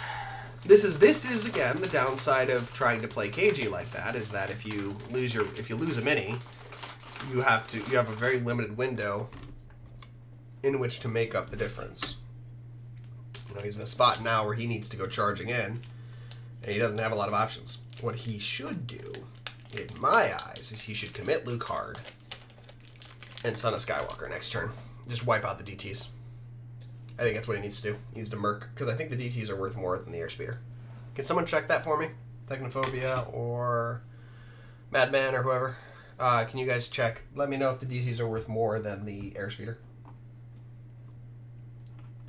It's not an ideal situation, but he can drag the DTs behind this rock with a push and basically murder them there, and then he'll be hidden from any return fire if he can, especially if he can somehow, like, I think what you do is you move, and if you can, you push him right away. So you go move, push if you can, which I don't think you can, but anyway, you really want to engage the DTs like right here where Luke can hide behind this rock. I think is what he wants. What's on him? Config, comms relay, O-push, and the DLT. Versus just the Modoc harpoon on the speeder. It's still risky business, but if he does it and he commits hard, he might be able to get an advantage here. Get it back. Then Luke just needs to pull back. The problem is that if he attacks the DTs, I think the IRD just come around the corner and start wailing on him, which is also not ideal.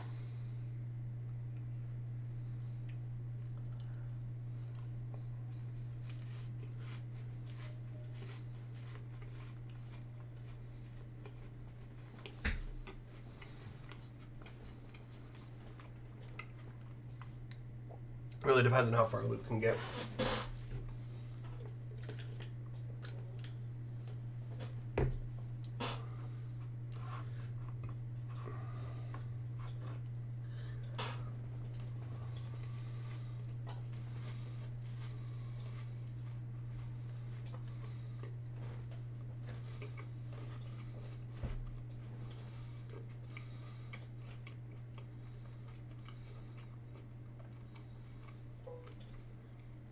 Airspeed's 130. Oh yeah, so that doesn't even save him.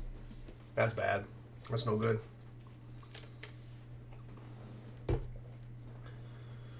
I mean, again, he needs Luke to carry this game on his back, essentially. Definitely not a great situation. Faux show.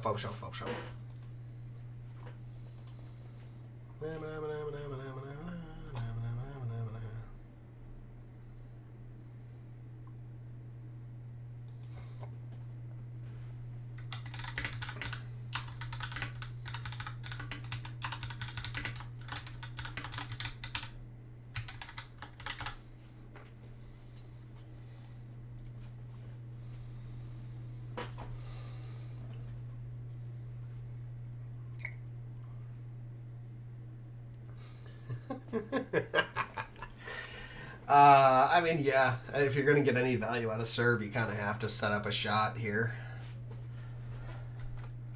Right, because they just get, what is a free action? Yeah, move or attack. Yep. Yeah, I agree. I think he's got to try to set up a twofer here, and he's not seeming to be interested in doing that. I'm hoping Bushman's got a big brain play here, because I am just not seeing it. It looks like he's still trying to defend. Like he's setting up like an aggressive defense, but like it's not the time for that. You got to get in there, man. Unless they agreed to play an aggressive game, but I'm not seeing that here because of that pullback from the mortar or whatever. I don't think BloodPhoenix is planning on giving him a lot of options here. What are you doing, dude? You don't have DLTs. It'd be a totally different argument if he had DLTs on his Rebels.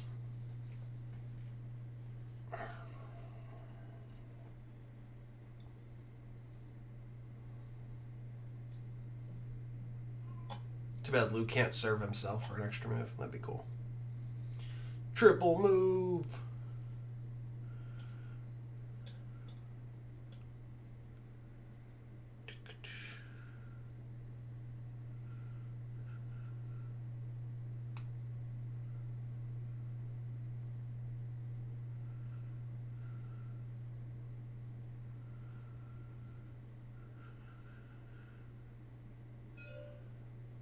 What is he doing? Is he presenting himself to Bosk? I serve myself.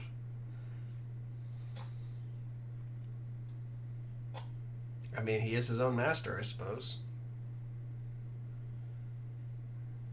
Oof.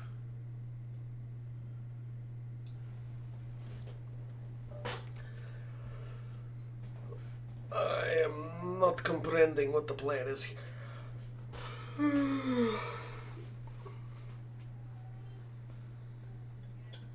Very defensive KG. He must be really thinking that that speeder can, like, wipe a unit and get him some points back, because I am not seeing it. Oh, my legs.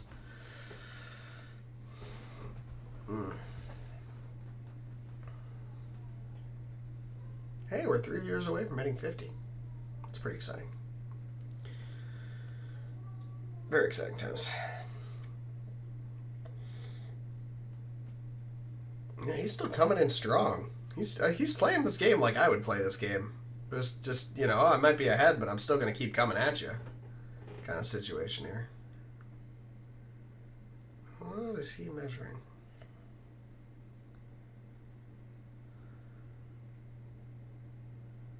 Putting an E-web in the tree, maybe? The tree line? That'd be kind of cool. I think he's telling him what he wants to do, whether or not he's going to be able to do it.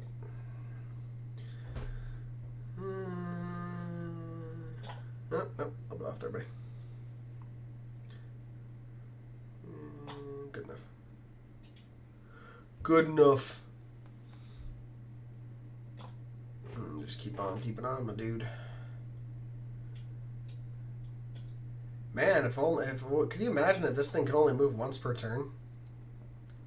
Wouldn't it be terrible if the E-web could only move once per turn?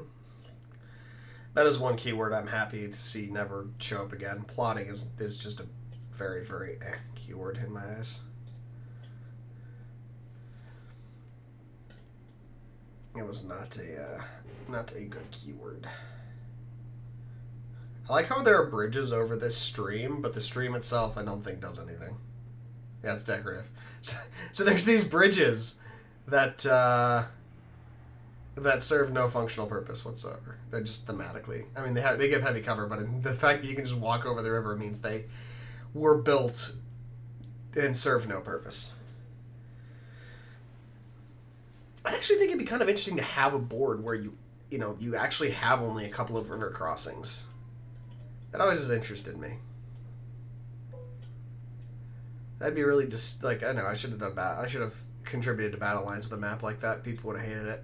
But I would like to see... I like to see some maps where the map actually hurts me. Like hurts troopers and stuff. Like, oh, hey, you can't... It's not easy for troopers to get through here. They can only cross at certain points. But, like, vehicles have no issue getting through this. Because they're vehicles. Be kind of cool.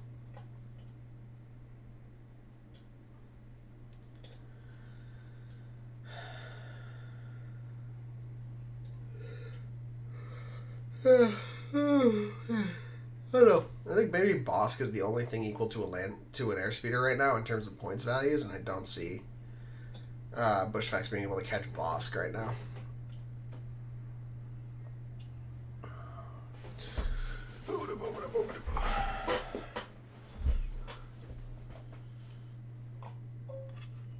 It's getting very aggressive here with those blue guys.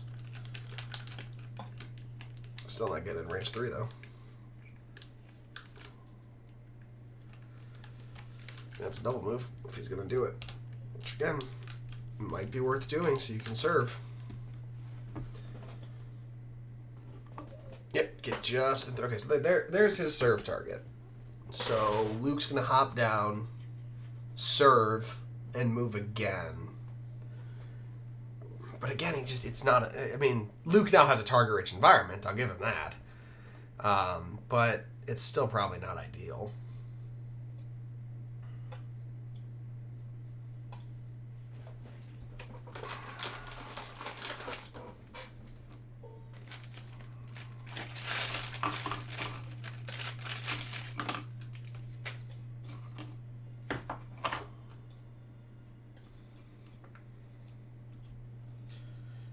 I do think Luke needs to go in, though.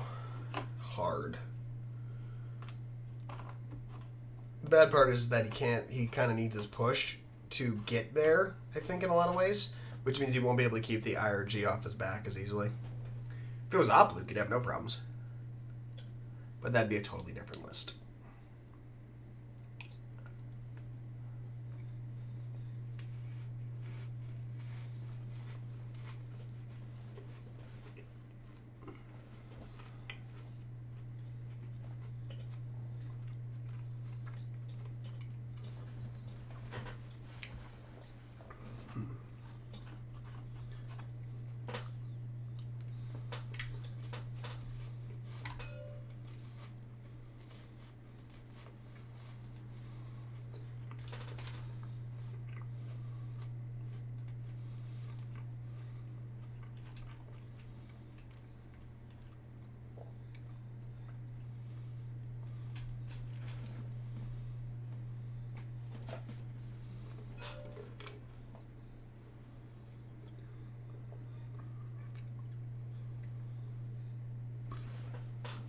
Yeah, he's setting up something here.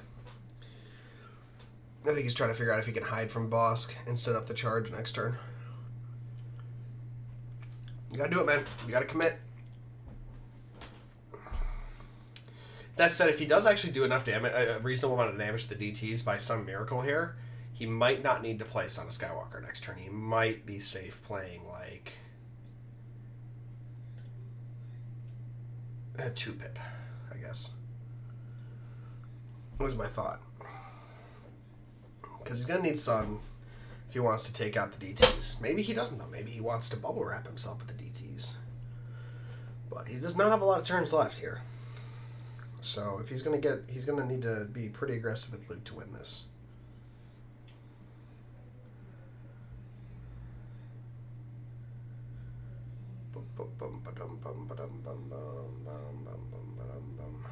Where's Luke going? No, no, no, go in, my dude. My dude. Okay, you're already in range yet. Okay, so here we go. And now we're seeing the serve. Yep. Yep, show us what you got. Show us your attack. They're on top of the bridge. They don't get heavy cover.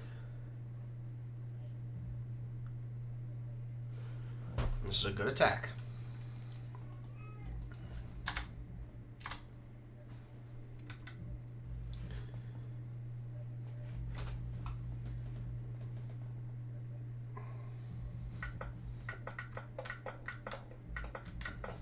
He needs a big attack here. If he can take out 2 Death Troopers, that's ideal. Not a good start. Not a good start.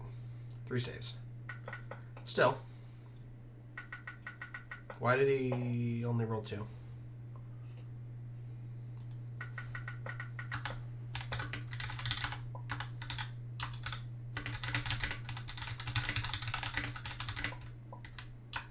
Oh, okay. Oh.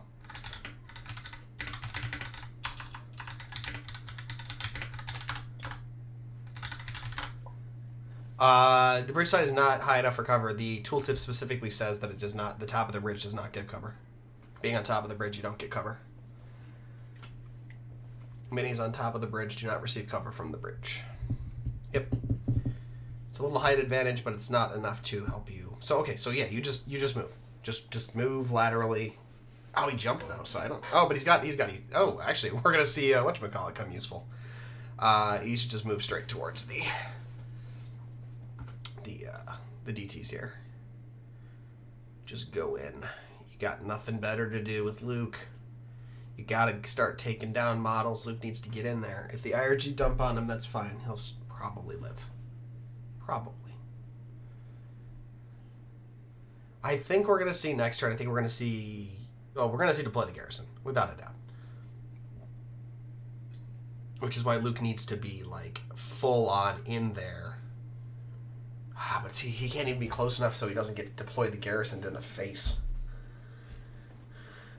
So he's going to take that shot. That's just going to be a thing. He's either going to take the shot or the DTs are going to run away from him. One of those two things is going to happen. He cannot get close enough. And that's even worse because now he's in a position where if the DTs just... If it's me, right, and I play deploy the garrison this turn, and then he moves towards the DTs, I just pull the DTs back. They don't shoot. They just move. Leaving him only one option, the IRG, which is really not ideal for him. Bushman is in a very sticky situation here. So at that point, I have to think that you don't play Son of Skywalker. You bait out the deploy the garrison by playing your 2-pip. But then, of course, the DTs can just shoot Luke in the open, which is also not ideal. So maybe he has to. The problem is, of course, if he goes into the IRG with Luke, he's in a no bueno situation. He also cannot hide from Bosk. Currently. Is he just going to go hop back up there? Oh, my lordy Lou, that is not going to save you. Oof. This is a very bad situation. Luke is just not able to engage at this point. He's just stuck.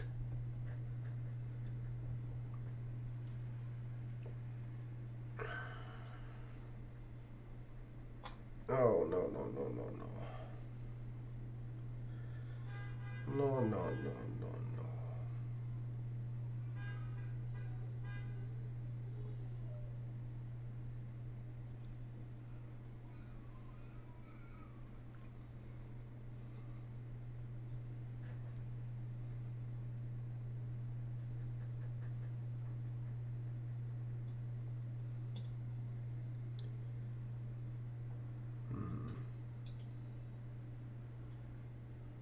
I'm thinking, how does he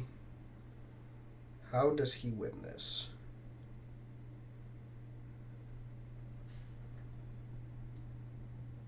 I mean, if Luke stays zoned, it's going to be very difficult to come back. And I don't think that, because now this is another turn now where Luke's not going to contribute. We're going into turn 4, I think, now. Luke only being able to contribute on 5 and 6, if even on 5 and 6, is not a very good situation to be in.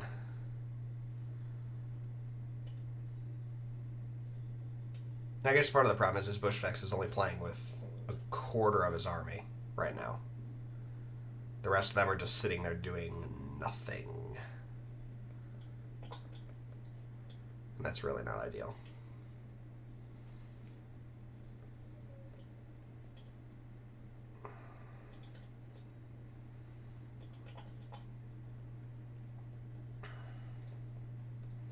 Those rebel troopers are about to take some. So yeah, I think we're gonna see. If he has it, we're gonna see. I can't think of it. Whatever Luke's 2-pip is that gives a dodge. He'll give an order to himself in Blue Squad. Oh, I didn't realize that mortar still had things to do. That's no good. That's not good. Not at all. If that Blue Squad can get hit by Bosk, they're just gonna get wrecked. Shouldn't Imperials just run away as fast as possible? Yeah, I mean, that would have been the ideal situation, was like the IRG could have pulled back, the DTs. Well, here's the thing, if he had done that, though, the DTs could have been caught by Luke. But the DTs are worth less than the speeders, so I don't think it mattered. I think you could have set up a kill box where Luke wouldn't have been able to do much.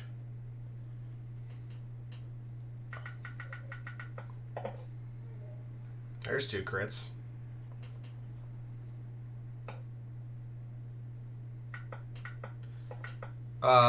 What kind of player? Limit. Ooh, double block. Play to play, not to turtle. Yeah, no, and that's the ideal situation here. You know, it's more interesting for both players. He's playing to play, and he's doing it in a way that still prevents Bushfacts from really doing anything meaningful. You know what I mean? Like, Bushfacts is in a really tough situation here because no matter how much he tries, he's getting zoned out with by various decisions to not let Luke go in. This big open gap here is actually starting to work at a disadvantage. Ooh, and Bosk was able to make it, looks like. That's a really questionable cut in on that move there, but we'll let them decide if they want to do it. To be fair, Bush, he did put himself in that situation. Again, this is all coming about because of that really aggressive turn one play that was really risky and just did not look like it should have paid off. Or did not, he should? I don't think you can expect it to pay off. You got a 6 dice pool. You're going up against a 4 health red save model. You got to get lucky to take it out turn 1, and you don't need to because you're blue, not red. Ugh.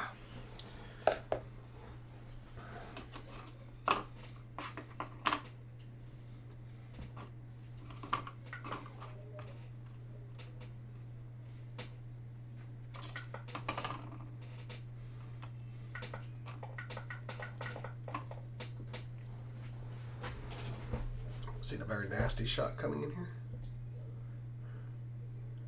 Well, Bosk has unhindered, so it doesn't make a difference if it's difficult.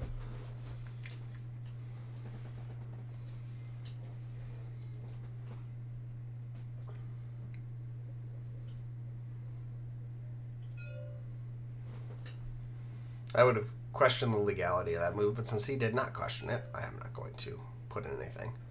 I just comment on cleaning up in general.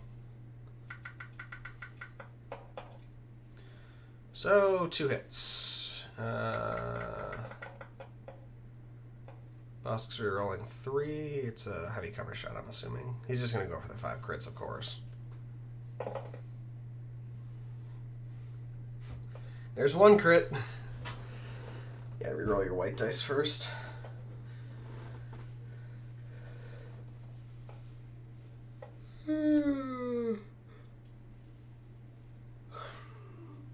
Bosk did, I want 8 aims, I think. 2, 3 crits. 6 more aims to go. 5 more aims to go. 4. 3. Oh, we might not see it. 2. Oh, he's out. Is he out? Oh, okay, maybe that was the last one. So, 4. Oh, no. Okay, so I was right. 1. Oh, and he got it on the last one. On the last aim, he got the 5th crit. Oof. And that's 4 out of 5. Very nasty. Very, very nasty. Which again puts which really does put Bushman at a huge disadvantage because now he's got a rebel squad that might die this turn. Like, this is just a very bad situation for Bushfacts to be in right now. We're seeing the longer range of the Imperial Army really telling in this scenario. It is hard to fight on a list that has like so many range 4 options unless you have an insane amount of damage mitigation.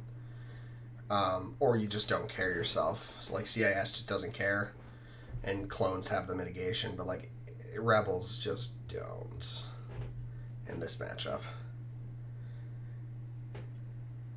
Very difficult. Very difficult.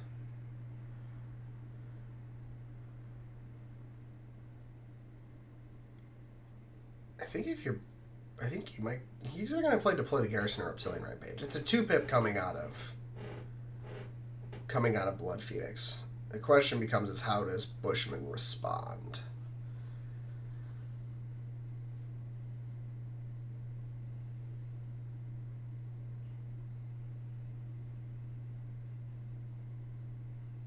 I think I've made my feelings about people not interacting with the opponent until the last turn or two very, very, very clear. Yep, battle of the 2-pips. So he's using Deploy the Garrison to zone out Luke for another turn, which is 100% what he should do here.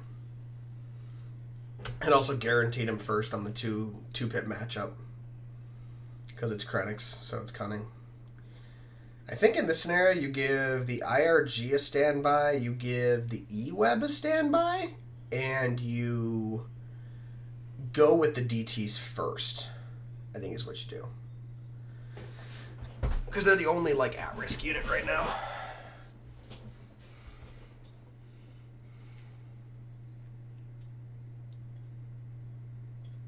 No limit. You want to talk about a feels bad waste of everyone's time? Again, we can just sit and watch double AAT where nothing happens for 6 turns.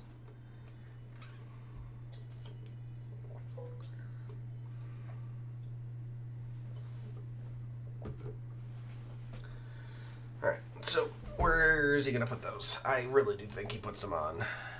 Oh, he didn't put it on the RG, so maybe he's going to put it... He probably put it on both the E-Webs at this point. I don't think he needed this, but it is what it is. It's a little bit better order, a little better order control. Actually, well, no. Why? They don't have Overwatch.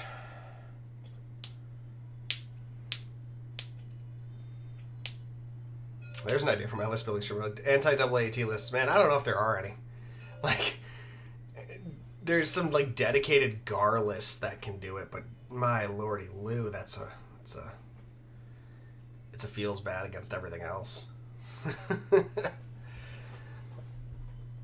Alright, anyway, so he's got this standbys, I'm assuming, on. He's got on the. Oh, man, again. They don't have Overwatch. That just feels weird. I think he should have gone support and IRG with that. But it was his decision. He can do whatever he wants. Luke and the one lone trooper's going to get the order. 100%. Yep. They both get dodges. Woo! Yes, anti-AAT list is hide behind line of sight and be blue player. The problem is that it's really hard to hide from 2 AATs. Really hard. They're no ISRons, but their hover rule and stuff allows them to get above a lot of terrain. It is difficult to hide from them. And if they see you, they throw big old pools of damage.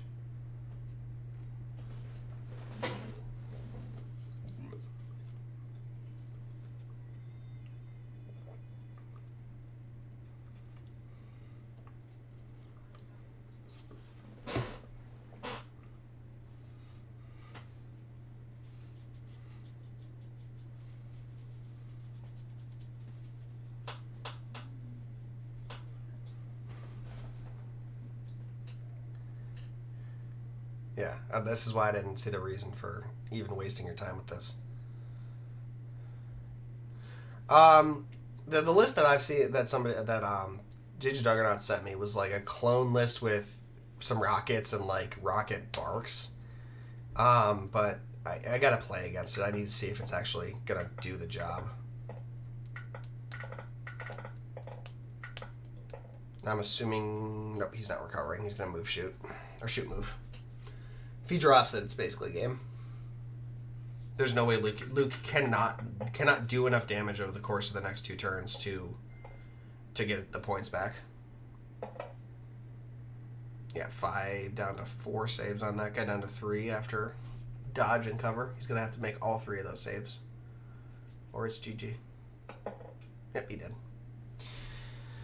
That's it, probably, ladies and gentlemen. I hate to say it, but he has. I mean, I guess I'm kind of devaluing the airspeeder here, but like, he needs the airspeeder to kill.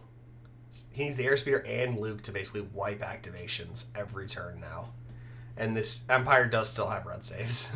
Like, yeah, that's gonna be really hard. I mean, we are looking at turn 4 right now. He's killed 1 model off the table and done 2 wounds to a mortar back there. He's lost 7, 8, 9, so on 7, 12 health worth of models in return. Which has not been a good trade.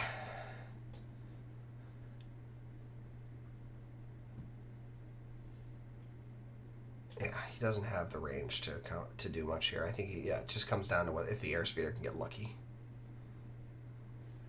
Yeah, the game plan was to kill a mortar and don't lose the speeder, but the math did not support the game plan.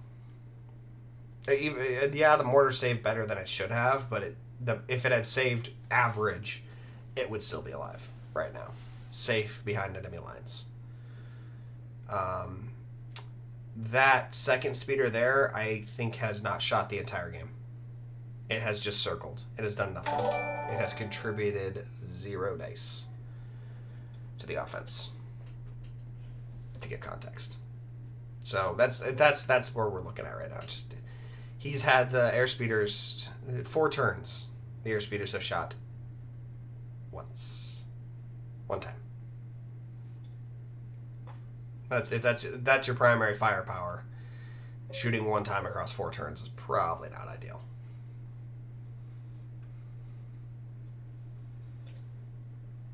He's moving dudes up.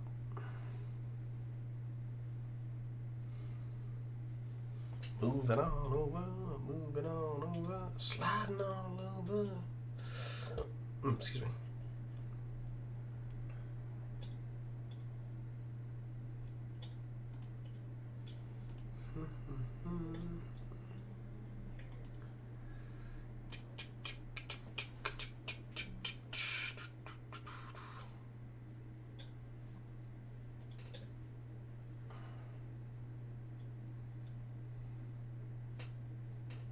He's just giving away shots now.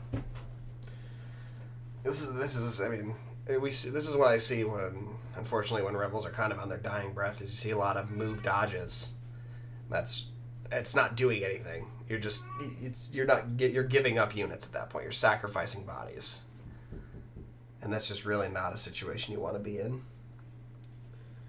All right, well, I'm gonna let you guys watch for a sec. I'm gonna go on mute while I take care of something.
All right, I'm back, ladies and gentlemen. I've been joined by my favorite co-host. Can you say hi? Can you say hi? She'll get chatty later. If any of you have heard my streams when she's been on before, she gets very loud. Yeah? What you looking at? Look at that. She is 7 months right now. And she's already a better Legion player than Stabcast Tim. That's right, I said it. I love the Stabcast guys. They're so much fun. I want to be on one of their casts. They are fun. Like I mad respect the fact that they're like their entire mentality is to play like gimmicks and jank. I wholeheartedly approve of that.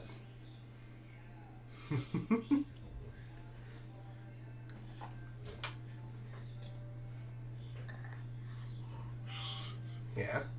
Smack me in the face. Shoot me in the face.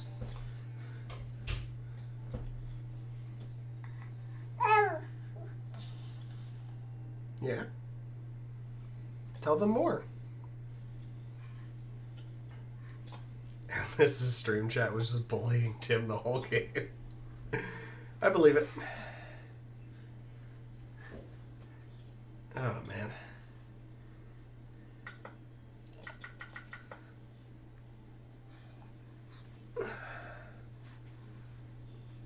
That guy's gonna die. Oh, aim standby. Alright, I was gonna say dodge standby.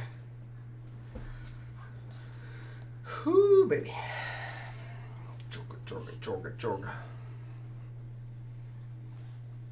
yuck, yuck, yuck, yuck. Yuck, yuck, yuck, yuck.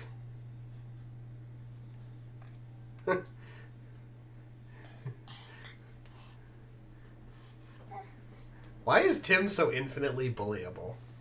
The whole community collaborates to bully Tim. Why is he so bullyable? I must know.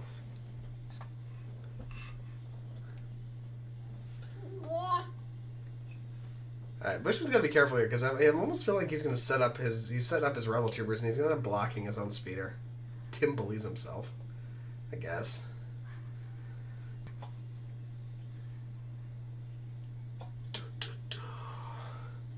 Hey.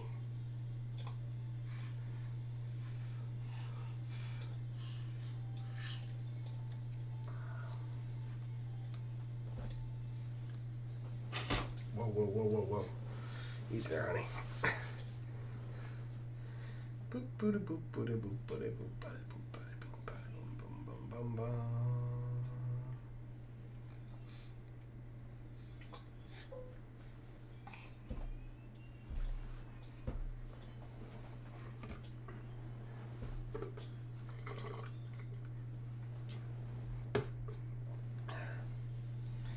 My daughter is always fascinated when I'm eating. What is happening there? Guys are getting thrown everywhere.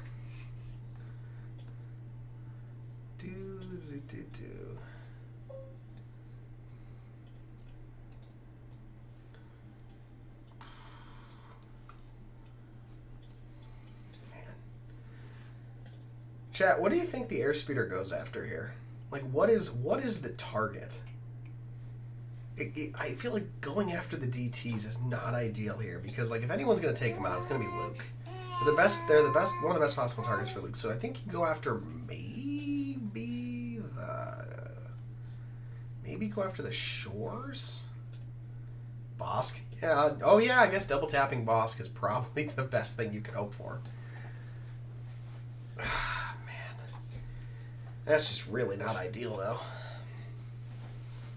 That said, I highly doubt Bosk does have his own command card. I think he's probably got, what do you call it? He's probably got, not Sabotage Comms, whatever the Imperial version is now. Because that gives Bosk an order, and it doesn't require Bosk to get real aggressive.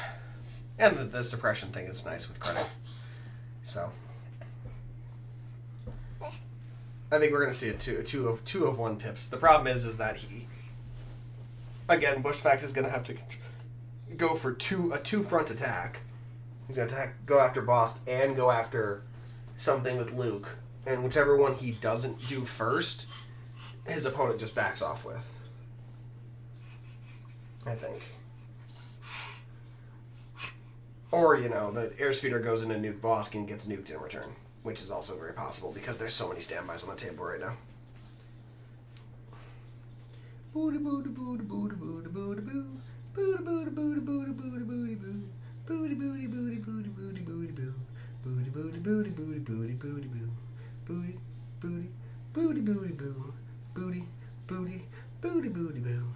Booty booty booty booty booty booty boo. Boop boop boop ba doop boop ba doop.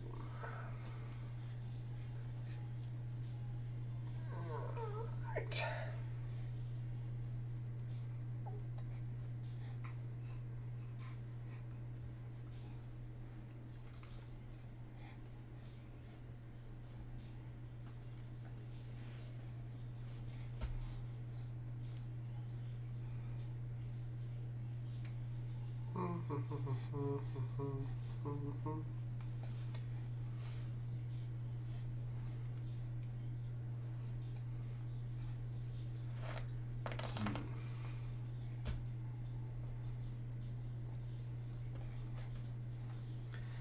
I mean, the problem is, I think, is that you don't think you have a last first with this airspeeder that's consistent. Because your 1 pip is not going to give it an order. So then do you go with a 3 pip and lose priority and potentially have Bosk run away? Because I think he's got either of his 1 pips are going to give Bosk an order.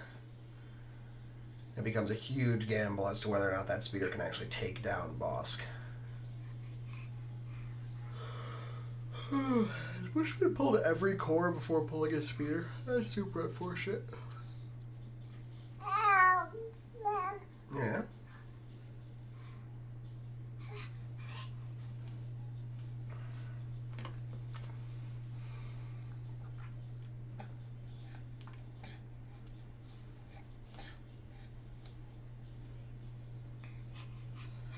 Well, he hasn't pulled boss yet. So I guess the speeder will get a chance. But it's going to be very difficult. Because the speeder's going to take a ton of return fire. It might end up just getting nuked.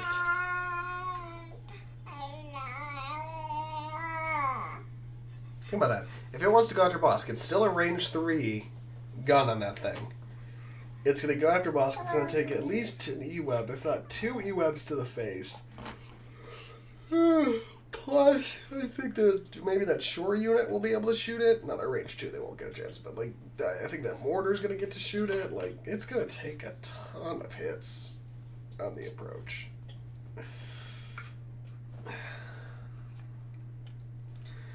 I know he has to. There's no doubt about that. Oh, that's his... there we go.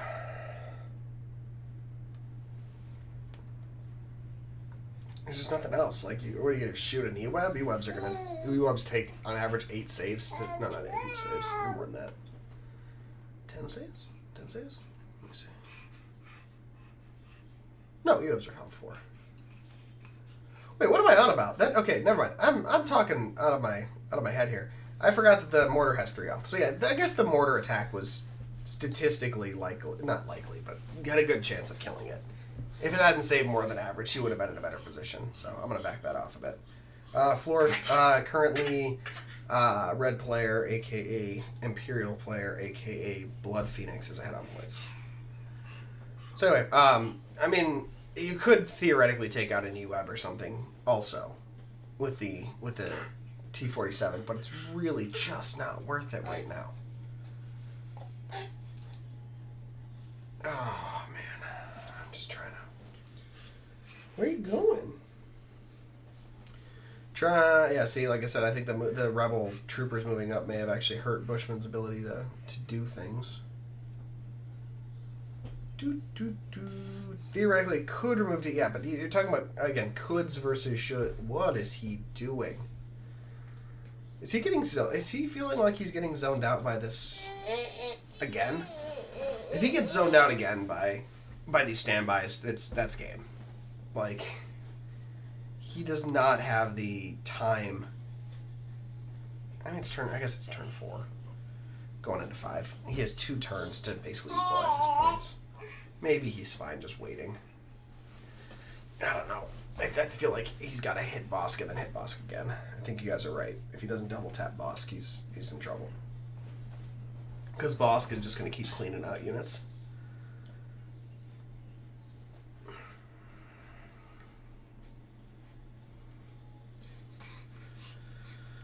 I read in Discord that DTS dice are not real dice, and so it's more possible because it's rigged. I mean, I've spoken many times. I don't trust real fake dice, but that is questionable at best, unfortunately.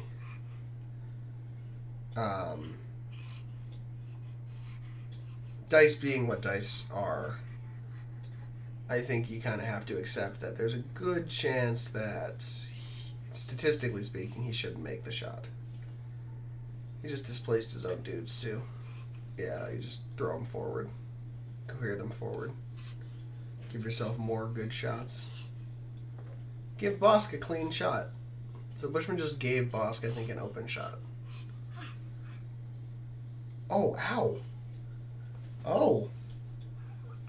Okay. I didn't realize my daughter cut her first tooth until she bit me, and I felt it. So, congratulations, everyone. You were with me when I realized my daughter cut her tooth.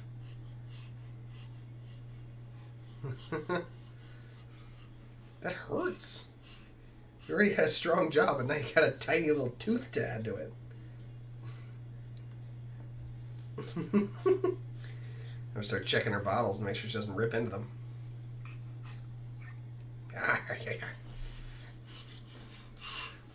Here, I'll give you the side of my finger to gnaw on instead. That should hurt less.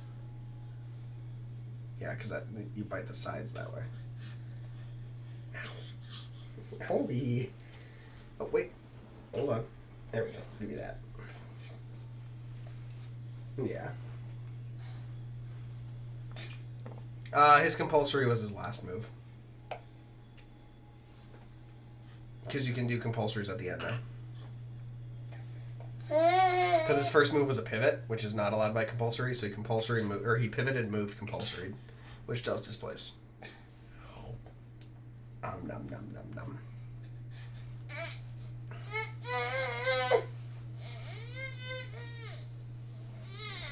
Why are you getting grouchy? Don't get grouchy. Don't get grouchy. We still got more game to watch.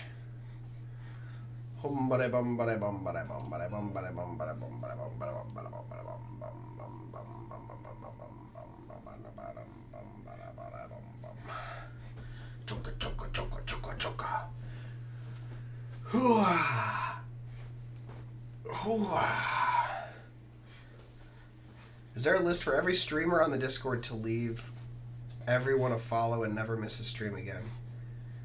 Yeah, so it's not on the Discord. If you go to the Legion tournament circuit, there is a page that has all the content creators, so you would just click on the various Twitch content creators and follow them. I don't think there's a tool that would allow you to auto-follow everyone, though if I could find one, I might install it. But Legion tournament circuit is probably your best bet for locating all of the streamers, because we try to keep that up to date as best we can. What you doing? What you doing? Whoop!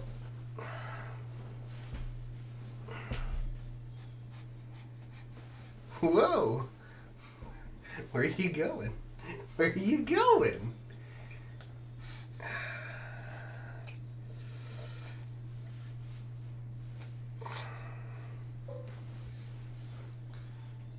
Yeah, Luke is still in a really bad spot. There's a reasonable chance Bushfacts is never going to get to use Luke this game. Just because he's gotten zoned out really hard.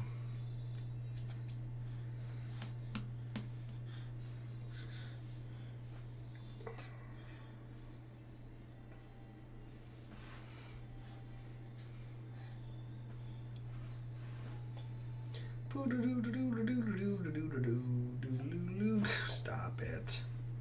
Don't be grabbing. Oh.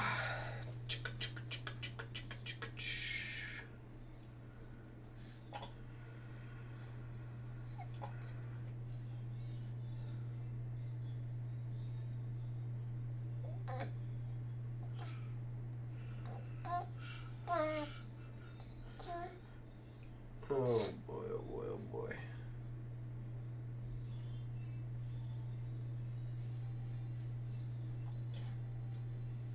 Here comes Luke. It's just doing Luke things, I guess. Puts him on top of that building, he's not getting back down. Jumps only one time per turn. He's taking a dodge, I guess? Okay. If I'm BloodPhoenix, I don't even attack Luke with Bosk. I have to attack those rebels with Bosk. You don't care at all about Luke at this point. Luke is not looking like he's going to contribute. Why is Bosk going forward? Where is Bosk going? I don't understand. Where is Bosk going?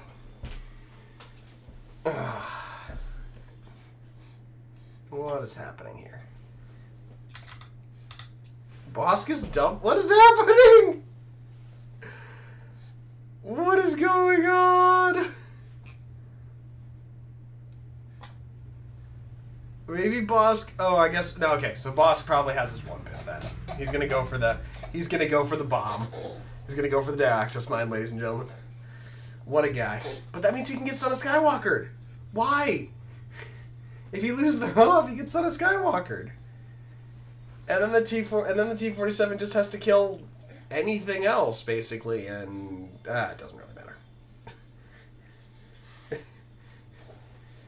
Oh, who's a good girl? Who's a good girl? I guess he could position the IRG so that Luke cannot charge Bosk. Yeah, that's what he's doing. I think he's going to square him up so that Luke can't charge Bosk. Yeah, he's placed him so that Luke can't charge Bosk. In case he loses the roll-off. I mean, Luke's just going to move, push, move, but that means the IRG can get on him. Let's see some gum.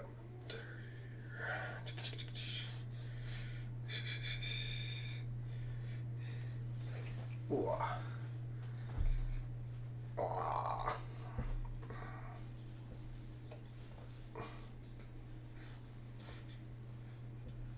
You want to say this is his game to lose, but at the same time, like, these really aggressive plays are pretty crazy and could actually backfire.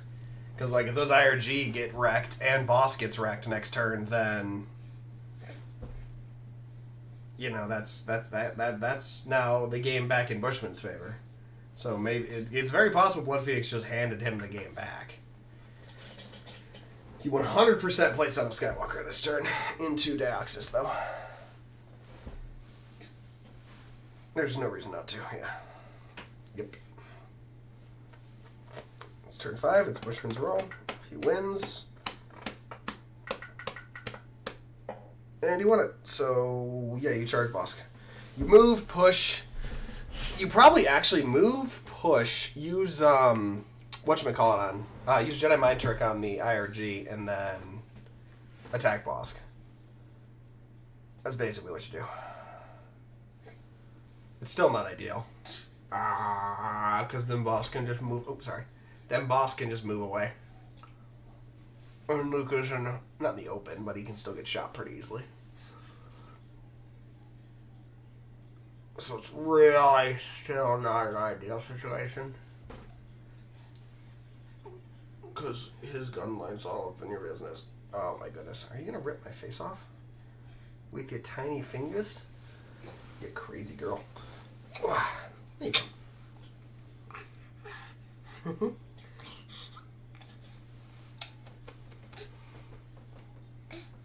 You gotta take out Boss. There's no doubt about it. It's just you're not in a good situation to do it at this point.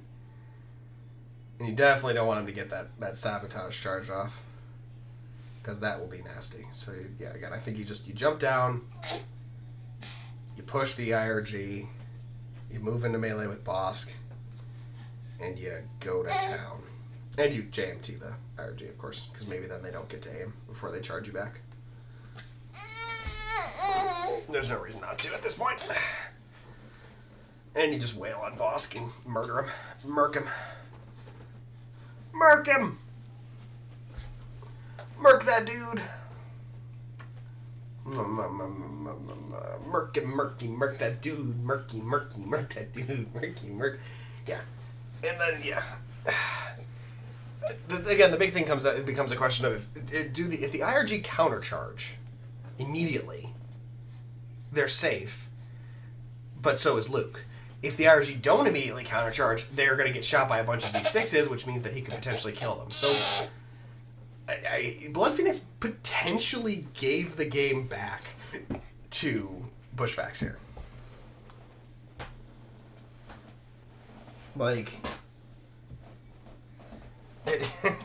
this could very easily blow back up in BloodPhoenix's face. I think anything other than Luke going first is a mistake, though. The other problem, too, is that Luke won't have dodges, but, I mean, you just gotta go. You gotta, at this point. There is nothing else for it. Bushman, do not do anything else. Don't go for some crazy shot. Go in deep. Take him out. Come on, my dude. Come on.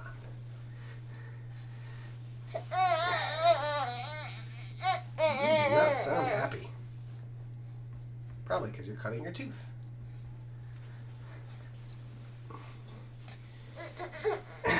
I wish I could see it, but every time I pull your lip down, you stick your tongue out.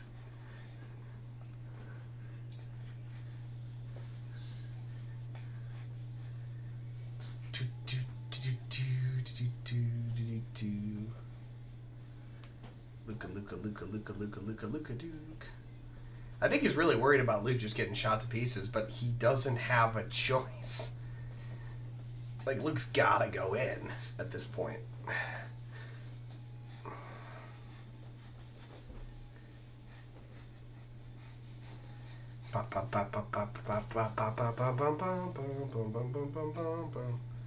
I guess the... Oh, no, that doesn't work. So I guess the other thing he could do is move Luke into melee with the RG and push Bosk in, but that would require Luke to get there in one move, which is not also possible, I don't think. I really don't... I think he need... Like, Luke's going to have to take the risk. I don't see another play. Yeah, you're going to take 2 Weebs to the face. It's just the way it is. You're going to need to hope that Luke blocks like a champ. There's really nothing else for it.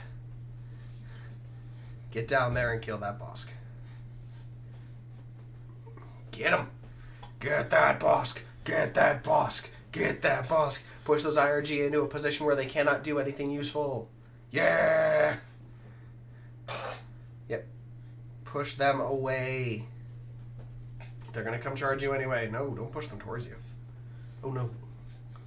Oh, no, no, no, no, no. Don't let them charge your Rebel Troopers. You want the IRG to be out, or at least somewhat exposed, so you can shoot them with everybody else. That's what you want in this scenario. Other way, other way, other way. Get them out of here. No, don't put them into charge range of your dudes. What are you doing? No! Don't put them into charge range of your other dudes. Oh, my lordy Lou, no! What are you doing? I get you're trying to get an out-of-cover shot, but now they can just charge your dudes. I guess if they charge your dudes, you just walk your dudes back, though. Maybe.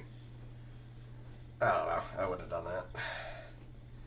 That seems like an ideal situation for this IRG. They've got, what is it, 8 health, 16 durability. They got the same durability as an ATST or a GAV. What do you know? No! Why are you charging the IRG? Bosk! Kill Bosk! My dude! No!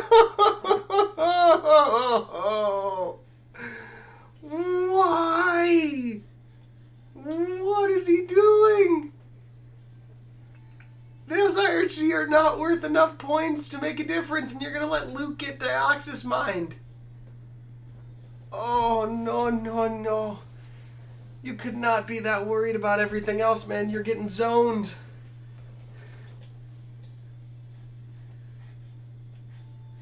I don't know what TSN turning point means. I think this is a massive mistake.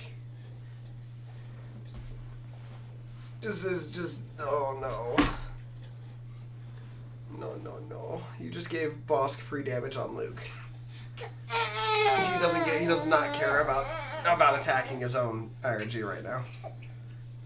It will be a fun to watch Dioxys, but again, it's just not good. My dude, you're not gonna force 16. You have to force again, on average, 16 saves. You don't have the dice. Look at that terrible roll too. You do not have the ability to force 16. Why are you rolling? It's Pierce 2. Oh wait, that's right, because they have. All right, yeah. No, that's what I'm saying. I mean Pierce. Yeah, it's just. This was not a good scenario. Luke is just burning an attack. Like again, without Pierce, he doesn't have enough dice to kill the IRG unit, regardless of how well he rolled or whatever else. It does feel like a group effort to make a spectacular Dioxys bomb, because this is just... I'm sorry, but this was no bueno.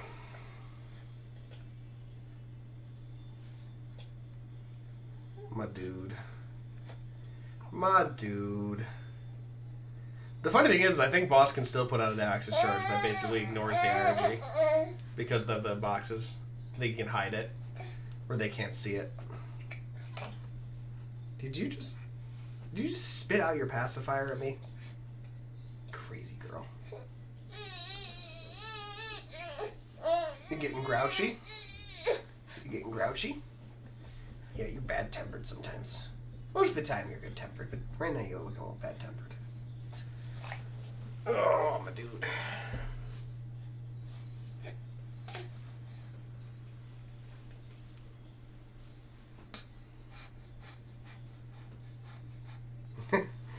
It does calm her down, so a pacifier is probably the correct word.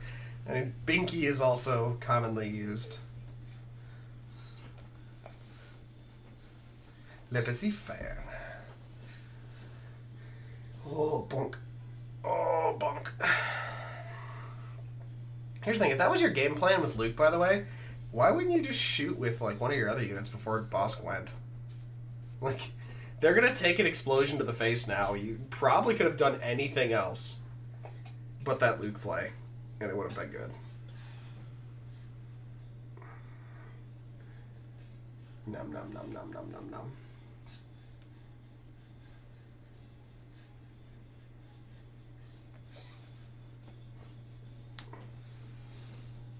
I have an hour to work. Why is he throwing it there? They can't see it. My dudes. My dude! Yeah, that needs to be over there. I think he's moving, placing it, moving right back to where he is or something like that. I think it's probably the play, what he's doing there.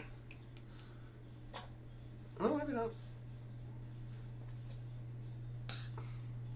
Actually, honestly, what he should do is just speed one move into melee with Luke, since he's not going to do anything anyway. You're pretty safe right now if you speed one move into Luke. But I guess the Daxes could hurt you pretty badly, so.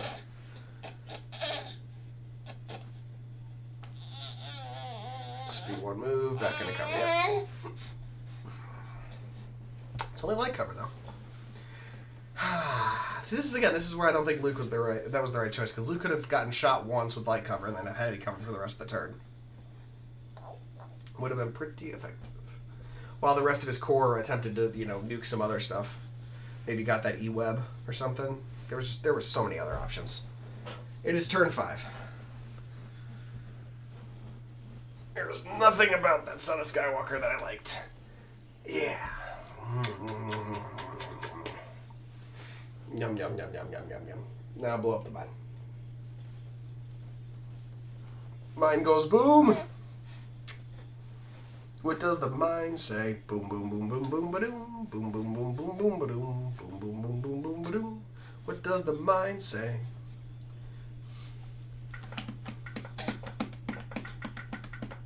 I don't know who's on, which attacks these are on.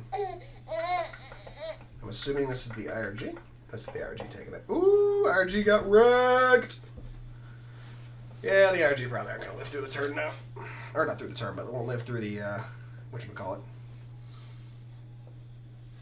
They won't live to see the end of turn 6. So, hey, maybe, just maybe, if he shoots Bosk and takes out Bosk this turn, he could be ahead on points. Maybe. Did not expect the IRG to do quite so poorly on their saves.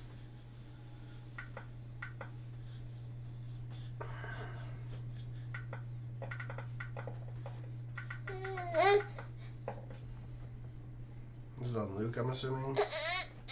Oh. Oh, somebody blocked. Okay.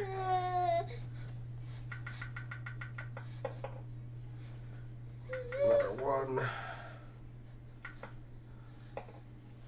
Somebody fell. Probably someone had purple. Just some schmo. Dude, I see your baby back. Where's your baby back?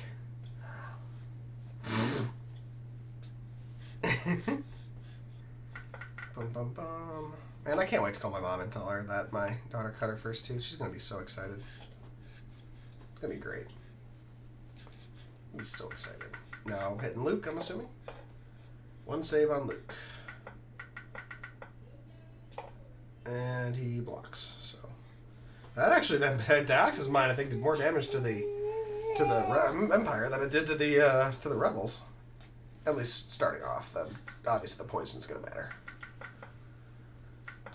Alright, so now I would start pulling out Rebel Core and just start shredding Bosk with as much fire as possible. So, like, start with yellow, shoot, back off, shoot back off, shoot back off, shoot back off. You just want to kill Bosk this turn. Don't let him get the counterattack off. There's actually a chance he can come back here. Is red in range? Can red shoot? I'd like to know. Just rip Bosk apart. As soon as he gets enraged, he no longer gets the heavy cover. So you basically want to hope that you get 3 wounds on him right away. So he gets enraged and then doesn't get suppression. Just nuke him. They got suppression though. They gotta roll off first. Shooter! Shooter! They don't roll off their suppression, so just shoot, just shoot, just shoot. Shooter! Yep. Shooter!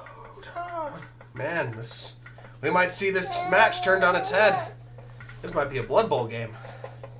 Ooh, big money, big money, big money. 3 saves so far. He could enrage Bosk.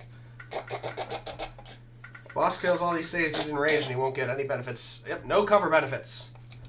No suppression, no cover benefits. Very good. That's exactly the result Bushfacts wanted to see there. Is it range? It is range 3, right? Yeah, in range 3.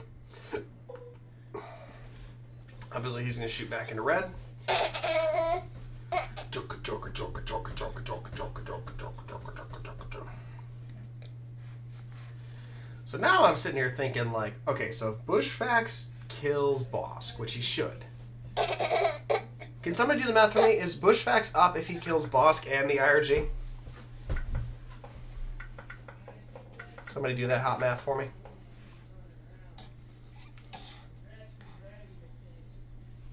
Who would be up in that scenario? 2 crits. I'm assuming he's shooting into heavy. So this trunk is good. Not light cover, probably. So 3 saves.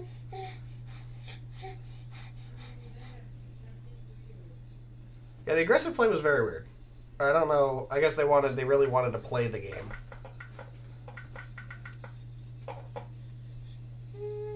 So he takes away both that aren't the Z6, basically, yeah.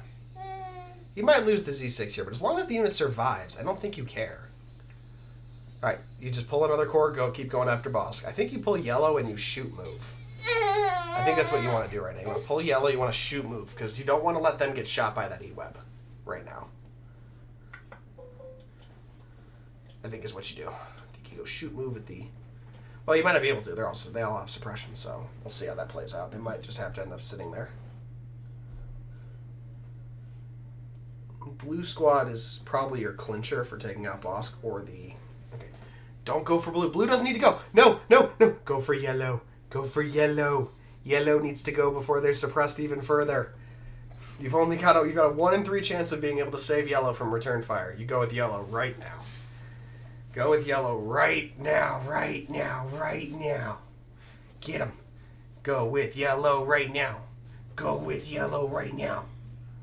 Get him. Go with yellow. Don't go with anybody else. Don't go with anybody else. Yellow, yellow. No, no, no, no, no, no. Don't go for blue. What are you doing, dude? Yellow. Go for yellow. They're going to get wrecked.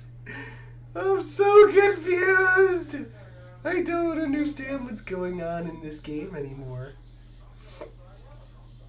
Come on. Come on, my dude. Blue has nothing threatening them right now. Don't go with blue. No! There's nothing that will shoot blue. They're the safest squad on the table right now. Don't do it. Okay, thank goodness he didn't do it. I'm just like, no! Go with yellow! Oh, what are you doing? That's not yellow. What are you doing? No! My dude, that was the perfect roll for yellow. Why did you not go with that? They got the suppression up. Why? Yellow could have gotten away. Hat in hand. They could have shot Bosk and run away. What are you doing, dude? What is happening? What is going on? I'm so confused. Only Green was able to what? Roll off suppression?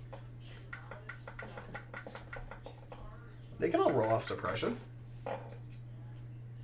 Oh, that was... I mean, that's just even worse now. Now it's just adding insult to injury. One save... No, no saves. The amount of... I don't know. I don't understand. The T-47 can pick off Bosk right now, my dudes. Like... Funny. Like, the T-47 is the only thing that can take Bosk out right now, like, consistently. So you go with yellow. If they don't roll off the suppression, you just run away. You back off, or you dodge, or something. Right now, he's just presented the yellow squad for death. I don't understand it. Todd is just staring at me like, what the heck, Dad? Why is he going with Krennic? What is happening? What are these people doing? I'm so confused. The game state is making no sense to me. Oh, man. I'm so confused. Why are you going with purple? No, he's using up all of his luck. Don't do it. Oh, no. I'm going to laugh so hard if he somehow if he pulls yellow again and rolls off suppression with them, and I'm just going to feel like such a fool. Such a fool. Oh, my lordy Lou. What a fool I was. Yeah, nuke him. Get him.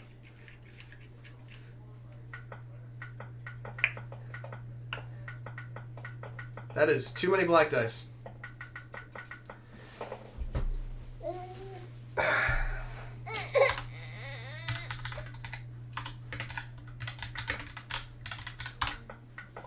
Yeah. There we go. Dope. Oh boy. Oh boy. Boss has got 4 saves today. 4 saves. If he fails all these, he's dead. So, like, I mean, that could be a thing. No, I blocked 1, so he's still alive. Yeah, okay, so now just blue squad just needs to pick him up. Yellow just needs to go away. All right.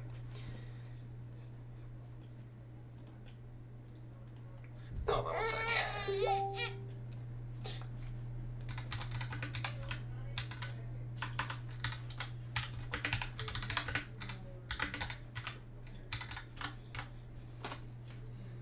Fortunately, I need my little girl to take a break.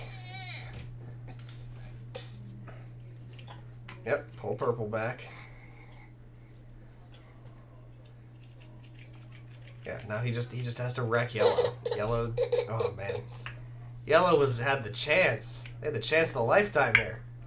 All they had to do was go first. Wow.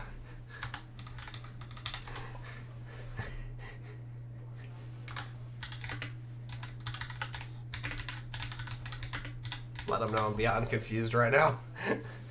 I am baffled, in fact. I have ascended to bafflehood. Wow, wow, wow, wow, wow. Wow, wow, wow, wow, wow. Wow, wow. Alright, I'll be back in a moment, ladies and gentlemen. Hopefully something exciting doesn't happen while I'm away.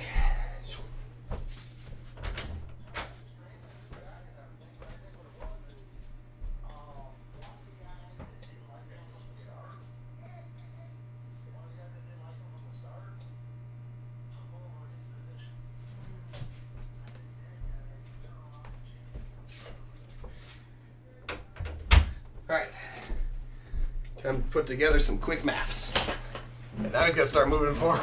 Start moving forward again. I don't know. I mean, I'm not sure Luke can actually take out the IRG, but if he does, let's do some quick maths here.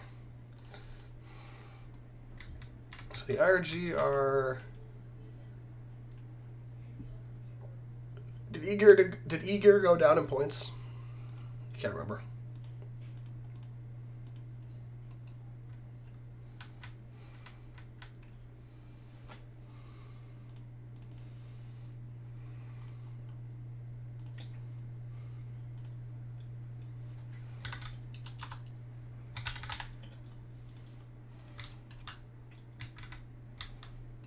They're about to get attacked.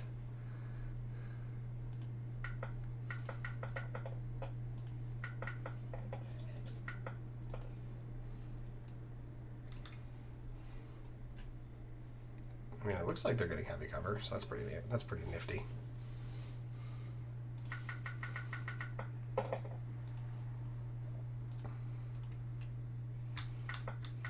It's a pretty good roll.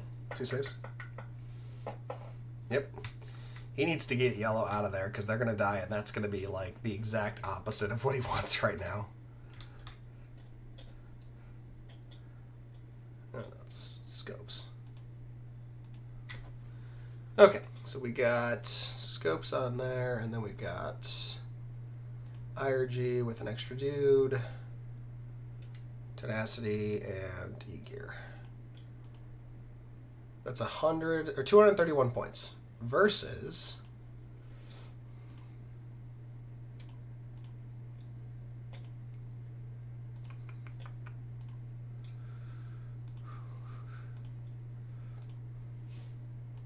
$190.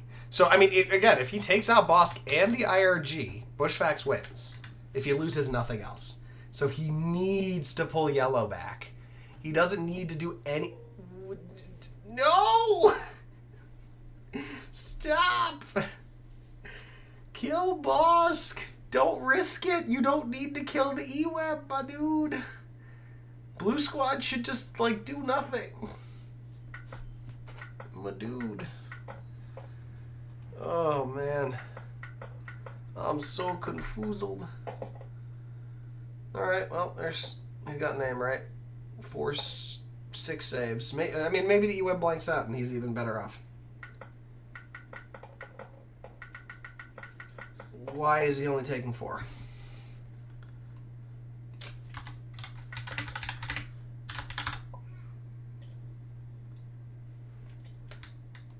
Oh.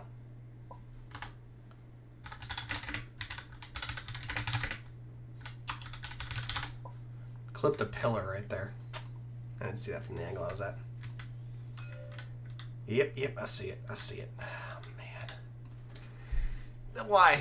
Why would you do it then?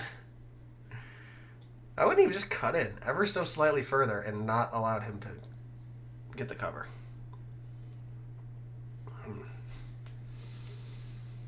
Yeah, so if I'm playing yellow, you just move. You don't even shoot Bosk. That's what I'm saying. Like, yellow shouldn't be shooting right. Yellow should be pulling back, running like crazy. But maybe that was the agreement, was that they're not allowed to pull each other's unit. Like, you're not allowed to pull back.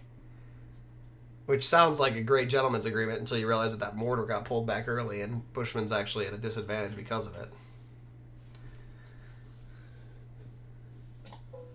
Oh, man. Ooh, can't get that range 3 shot. That's crucial. That's pretty clutch. It's pretty clutch, ladies and gentlemen.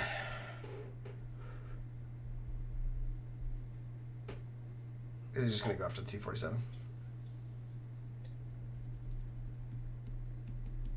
Apparently he's pulling from the stack after he measured that. That's okay. That's okay. That's okay.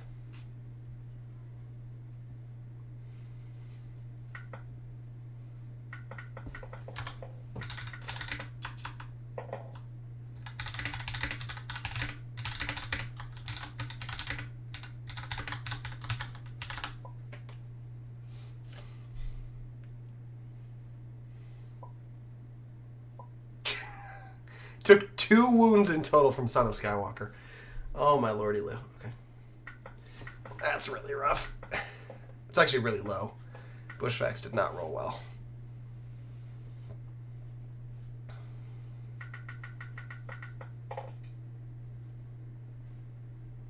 They don't surge to hit. It's 2 saves. I'm also really surprised they didn't JMT. Oh, he did JMT them. Okay. That's why.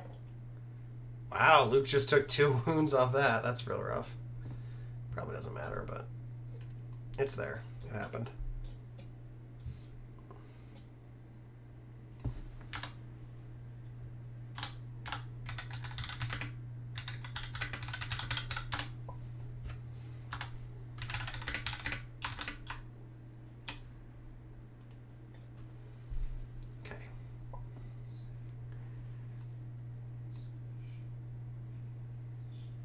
Come on, Bushman. Show me what you got. Pull yellow squad back. Yeah.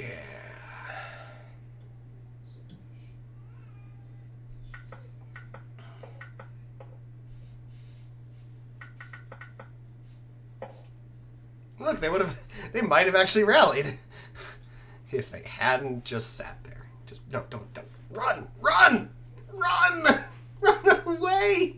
What are you doing? You're gonna die. You're gonna die out here.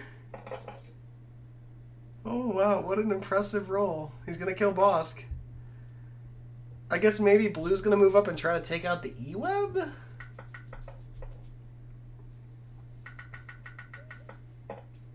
Bosk is gone. The funny thing is Krennic's totally got a turn 6 Annihilation Looms waiting, which is just so good. It's just going to come down to whether or not Luke can beat those IRG to death. He has to get basically 6 out of 6 to win. To kill those IRG, he has to, because they have 3 wounds left. Like I'm calculating if he's got the IRG on the ground, and he needs to just eat him. He just needs to eat him alive.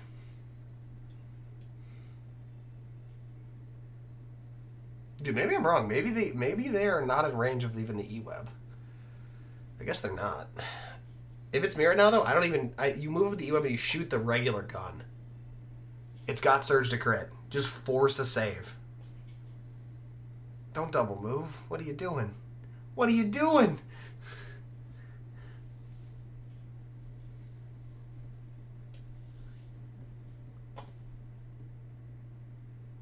I think if we had a drinking game of me just saying, "What are you doing?"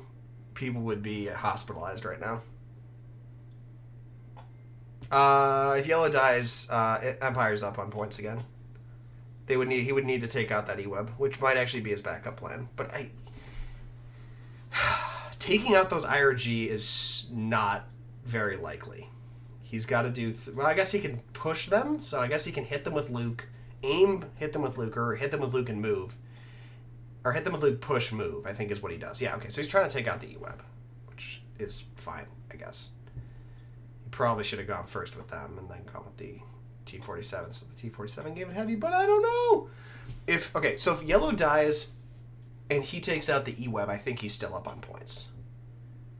If Luke takes out the IRG. Everything's relying on Luke taking out those IRG, because they're worth 100 plus points. They're worth 104 points. 108 points, something like that. So, I don't know, 107, 106. I don't know, whatever. He needs to take out the IRG. If he doesn't take out the IRG, it's GG. It's GG. He's got no way to make up those points. That's what I gotta say about that.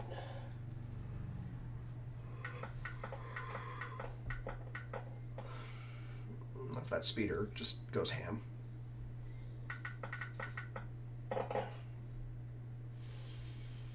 Okay, that is 3 saves.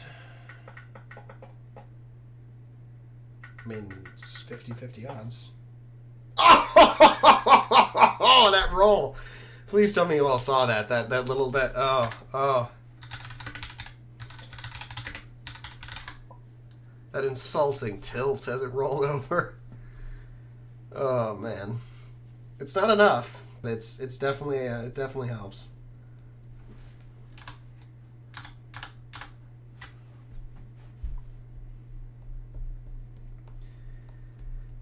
I do want to give... even if BloodPhoenix loses this, I want to give him props for not running away. Like, he had every opportunity to not play this game once he took out that airspeeder, and he chose not to. And for that alone, he gets my respect.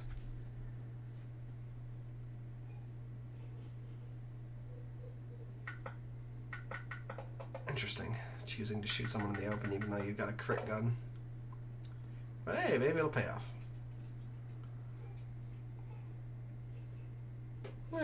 2 saves. He must be confident he can take out yellow. He's probably trying to set up a takedown on green as well. Which is smart. He knows at this point he need to take out another unit. So if he can take out yellow and green, he's in a good spot.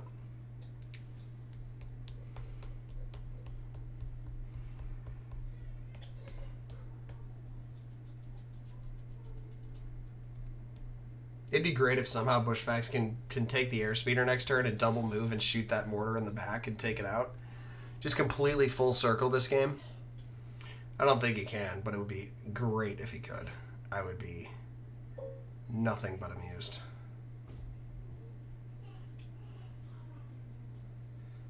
You couldn't make the shot before. I don't think you can make it now.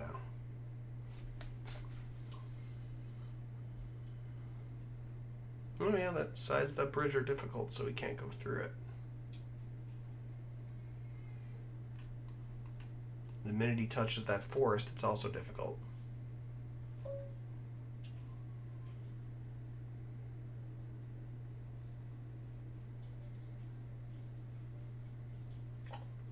That's a very narrow gap you have to thread there. Definitely not a situation you want to be in.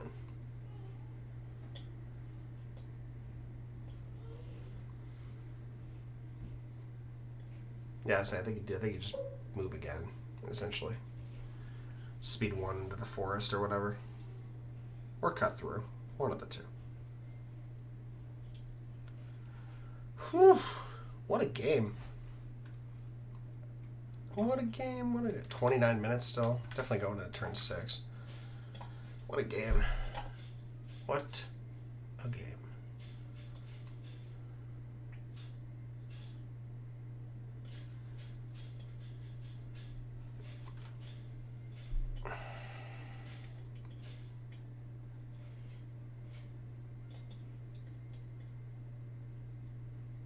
And I think it all comes down to whether or not Bushfacts can kill those IRG. If he does, he probably wins. If he doesn't, he probably loses. There's also a decent chance that Red Squad could get nuked here. They have 3 suppression. They're not at the panic point thanks to Luke, but they could be. They could be. I think we're gonna see Annihilation Looms in Return of the Jedi here.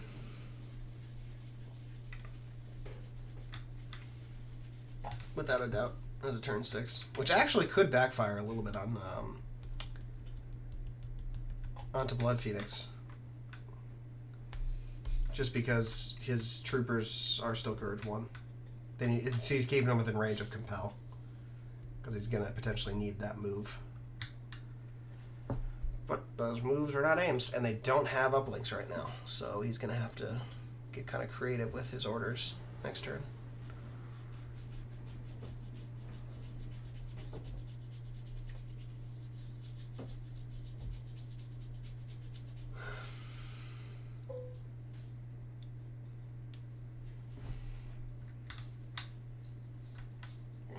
Why is it trying to track to red? Or trying to track to blue. It's very strange. Just a random line. It's definitely getting some cover here. I think it's heavy, because it's light. No, because it's light, so it's light cover. Up to heavy because of suppression. There's no way to ignore that. He's getting heavy.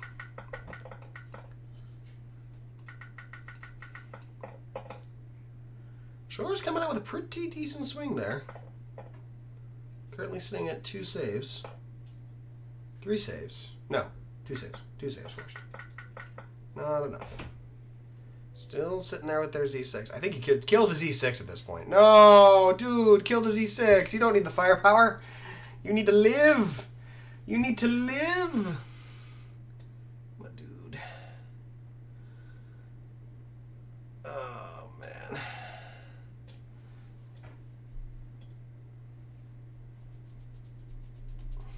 I should also point out that if Luke dies, it's game over. Like, he's got a Deoxys on him. He's got 2 wounds already. If he takes 3 wounds from the ARG by some, like, mishap, he's done. All right, ladies and gentlemen, turn 6. Here we go. Here we go. Here we go. I haven't touched my snack in over an hour, I think, now. It's been too caught up in the theater of the thing.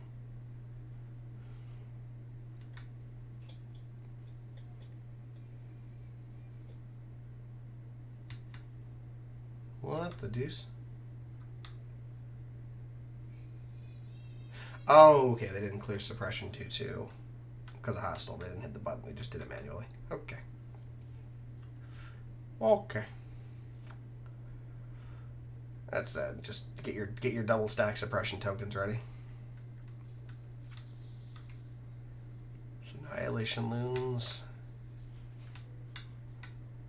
into Return of the Jedi. There is no better play here that I can see. Luke needs to be a beater right now. What? What? How did I know? I think the IRG just try to pound Luke into the ground right now. I think that's what they do. Give orders to yellow and green. Actually, no, give order to the T-47 in yellow. That way you have perfect order control. Can you give an order to... Yeah, 2 units. Give an order to T-47, my dude. That's all there is to it. Yeah, we need to see Krennic's command range. Yeah, Luke should be fine. Ooh, no, he can't deflect in melee. He doesn't have Suresu.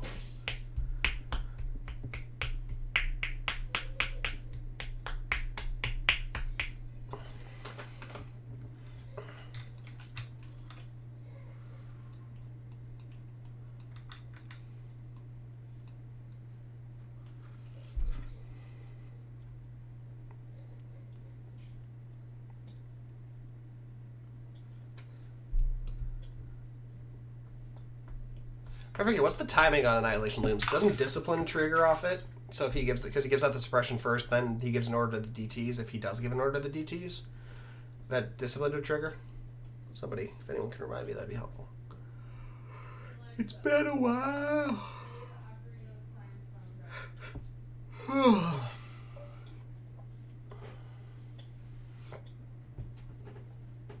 Trying to get all that target.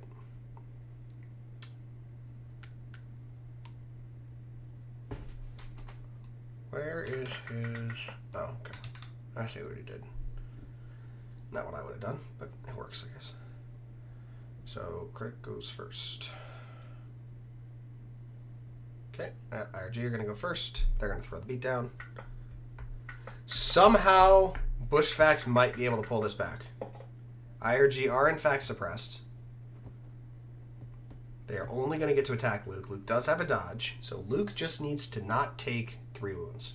It's all real. That's all that matters, really. He just needs to not take 3 wounds.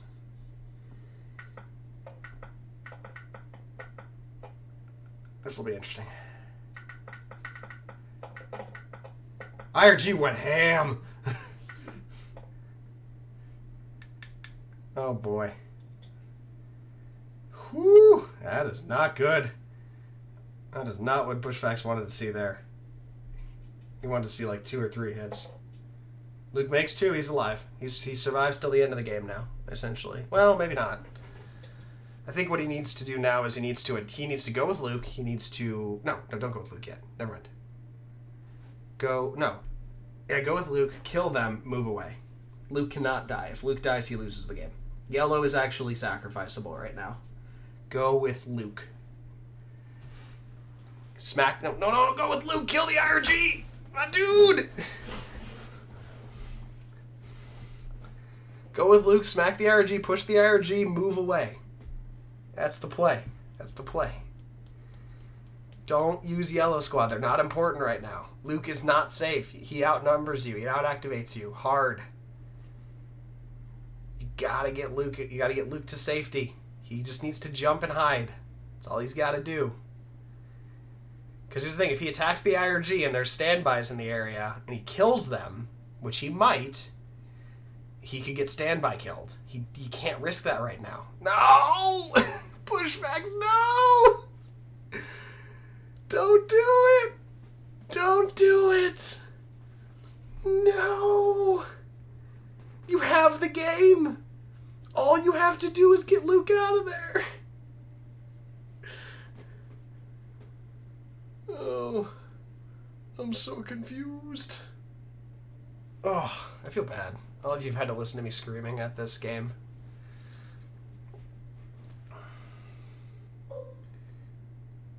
Why? It's not even wounded. It's not even wounded. You're not going to take off any damage. It takes 3 saves. Cool. That was... I would have shot anything else. Anything else in that pool would have been fine. That is the only thing in that pool that does not lose any value if it takes damage. It took 3. I mean, maybe you set it up for a kill now. That's good, but like, if you lose Luke, it makes no difference. Oh, you can't count on those saves, man. Yeah, just GTFO. Just literally cohere a guy behind that wall. That's all you gotta do. That's all you gotta do. Oh, no. Because here's the thing. If Luke dies, it doesn't make a difference. Like, Luke is not as... I think Bushfacts thinks Luke is safe here, but he's not. There's so many things that can stand by with range 3 in the general vicinity. Or even range 2. If those shores move up and just stand by, or the DTs move up and stand by, it's super bad. For him. Ugh.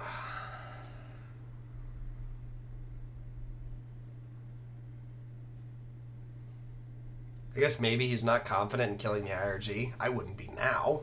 I would have used yellow to kill the IRG. Yep.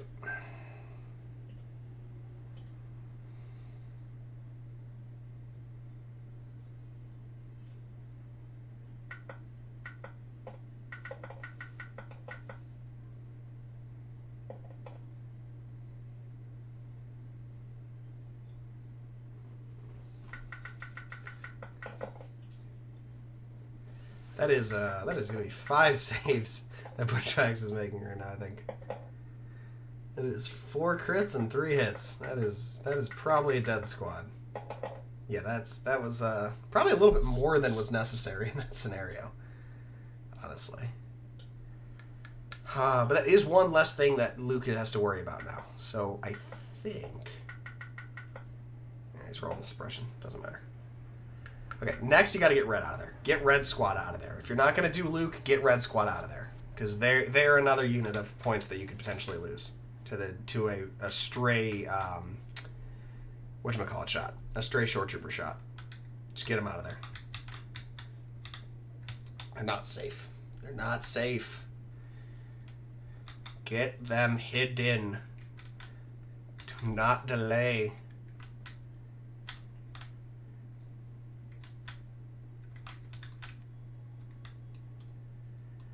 Oh, man.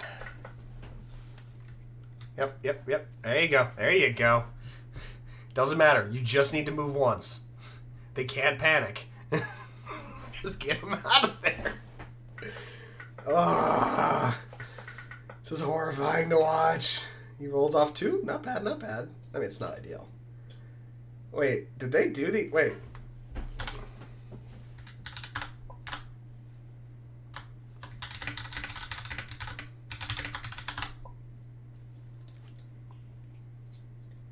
Did they do the Annihilation Looms?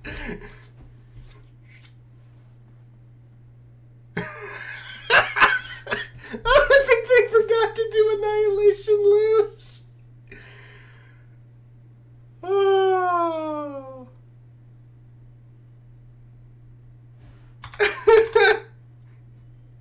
I didn't even think of it. Oh, no. Oh, no.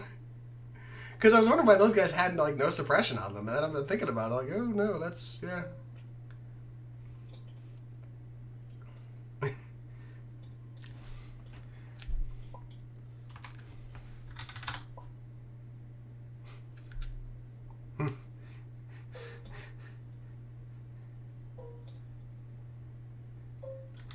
That was super unfortunate. Okay. I don't know about that. I feel like if yellow couldn't have gotten away, that would have been a big deal. But if they're gonna agree on it, I am not the person to make a judgment call here on this. Yeah, so Bushman, you just run away with red at this point. Yep, he's gonna back off. Yep, just go hide.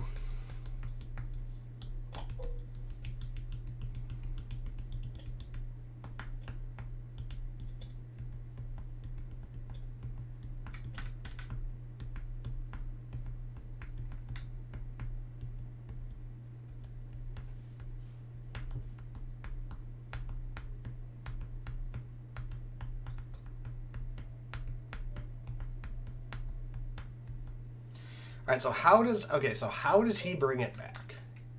I mean, really what needs to happen is his IRG just need to live. That's going to be what it comes down to. So he needs to make sure that his IRG don't take more damage. I really think right now, though, that he needs to move up and maybe stand by with one of his units. And Bushfacts need to activate Luke, like, now. Because the IRG need to be able to take shots from blue. If blue doesn't shoot the IRG, there's a decent chance that they live. I think he needs to, I don't think 100% he needs to present his, he needs to present the IRG out for the rest of his army to shoot at this point. If he doesn't do that, it's going to be difficult for him to get the points back. Because he's got it. I mean, he's got no, wait, why doesn't he have push? Why doesn't he have push?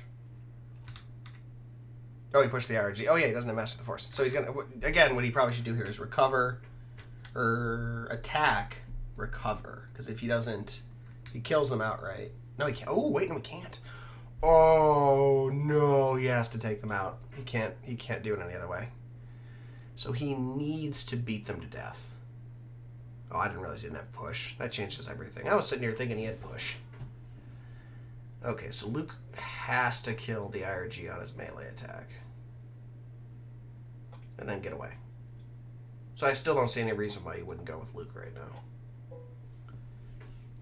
The longer you dilly-dally, the more vulnerable Luke gets to being obliterated. Especially because he can't protect himself with his other tricks. You just smack him and jump. Smack him and jump.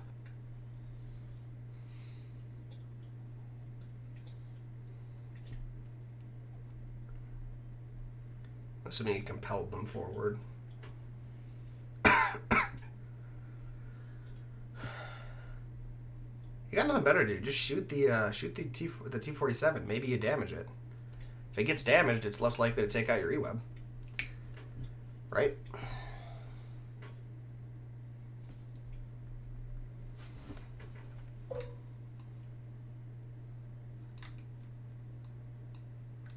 Oh, he's going after those guys. Okay, that's even better.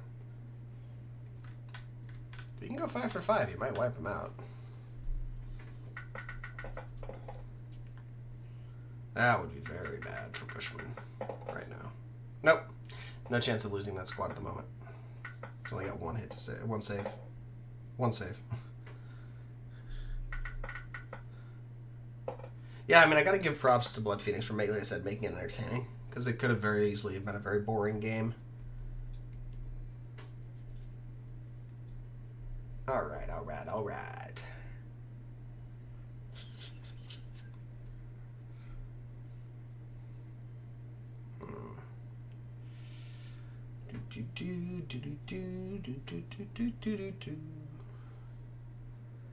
Come on, come on, come on.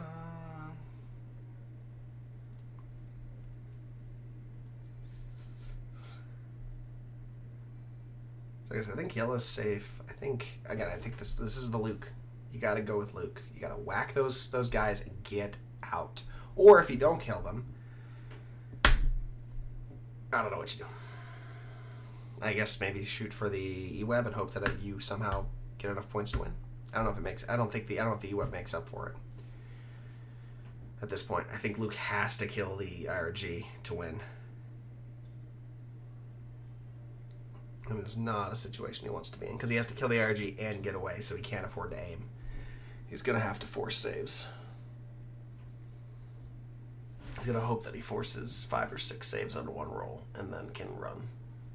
If he doesn't kill them, it's really bad, but it is what it is. And disengaging isn't an option here.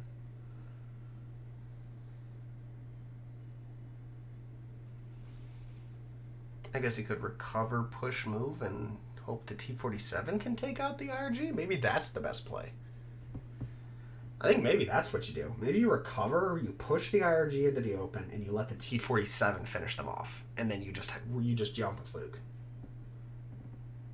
Because you got more consistent dice that way. And if needs be, purple can pop out and potentially attack the IRG as well. I think that's what you do. You like push the IRG right here so they're not in cover. And you got a nice lineup here to shoot through. Shoot with the T-47 into them as well. Yeah, I think that's what you do. Luke's just not, he doesn't, without having Pierce, he doesn't have the beaterness needed to finish it off. What the heck are they pinging?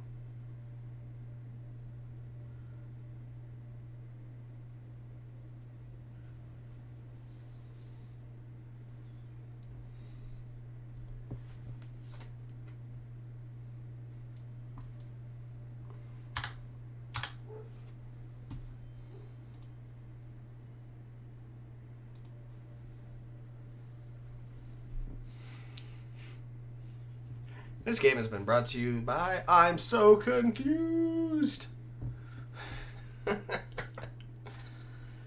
Okay, pull the core. Not what I would have done here. Because blue could have also contributed to potentially taking out the IRG. No, they're not going to help at all.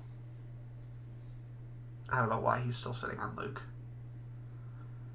Because the thing is, again, I'm talking about he needs to push move. Now, if any of those units move forward, they could potentially stop Luke from disengaging. If Luke dies, it's game. Like it's just blowing my mind that Luke's not protecting himself right now from potentially getting standbyed. He needs to kill him.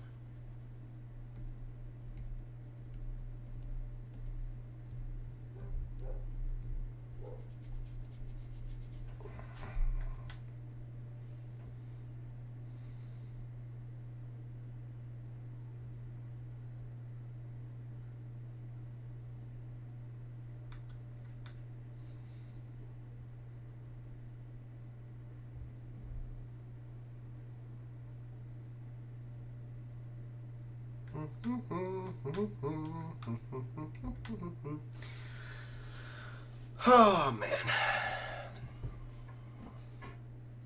I'm gonna be exhausted at work after this. My energy has been like up down, up down, up down.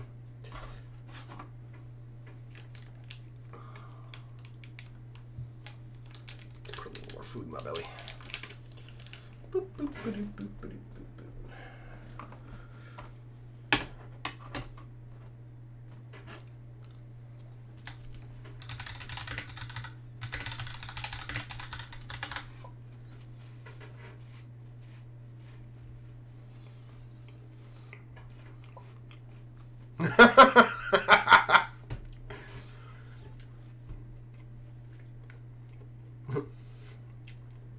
Bushman just slapping me down. Don't worry about it. But I want to know. This is an important moment, okay? Okay.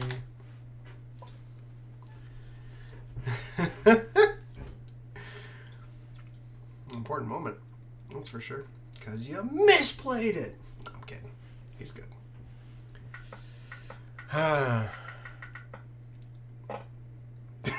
He double rolls off the suppression.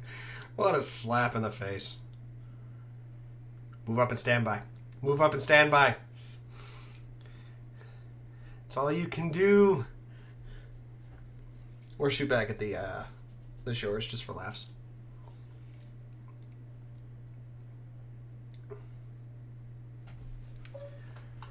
Alright. Time to do some maths. So right now, Bushman has lost 250 points.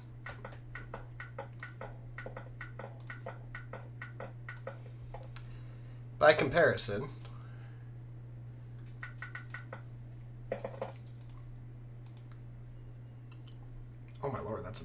aggressive attack. By comparison,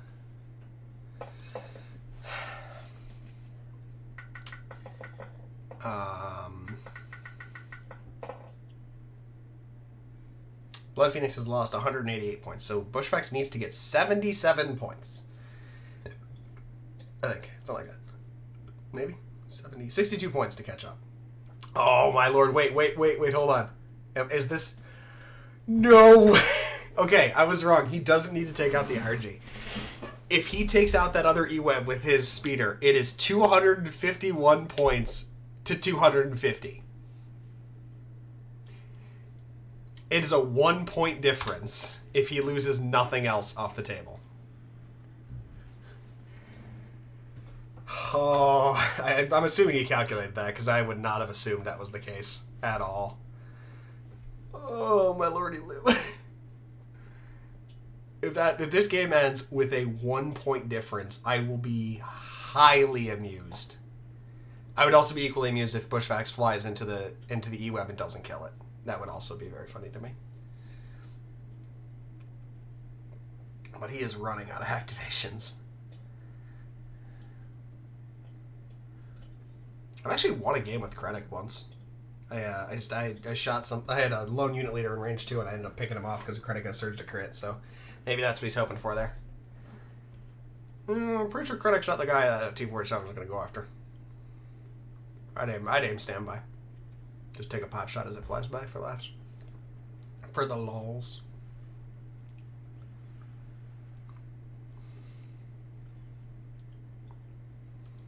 This one, who do you go with? I feel like you go with purple and just hide.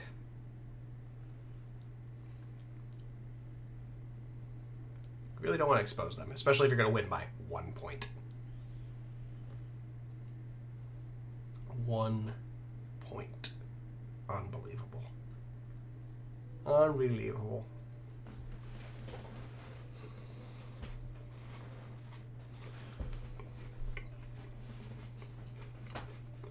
The DTs have not gone yet, which is why I'm assuming that he doesn't want the T47 to go yet, because he doesn't want to take that to the face.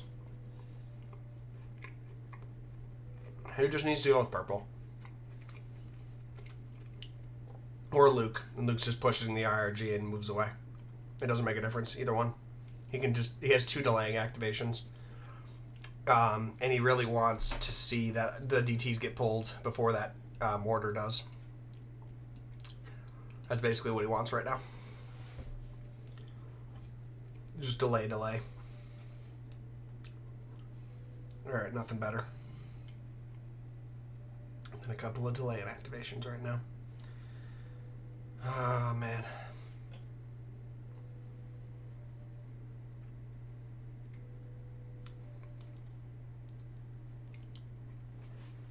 Too bad those IRG aren't in a position to bodyguard. That would be useful to him right now. Get some Guardian in there, but no.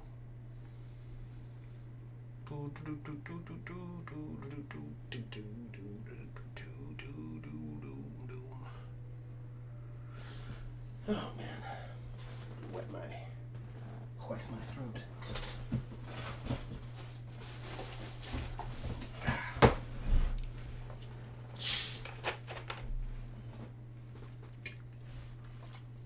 Everyone else is super professional when they cast. I'm in a robe. Pajama bottoms. Just like, I want to be comfy. I'm going to be here for 3 hours. I don't want to be sitting in a suit.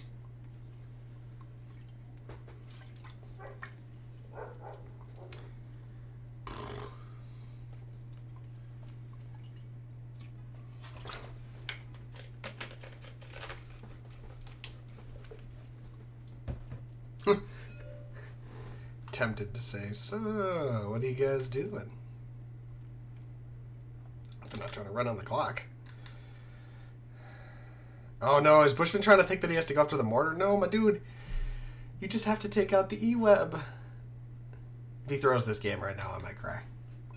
It is his game to win. He just needs to make the right decisions here. After all the flack I've thrown at him up till now, he needs to make the right decisions. All right, so he pulled the core. That's a good move. That's a good move. He needs to pull the core and just move away.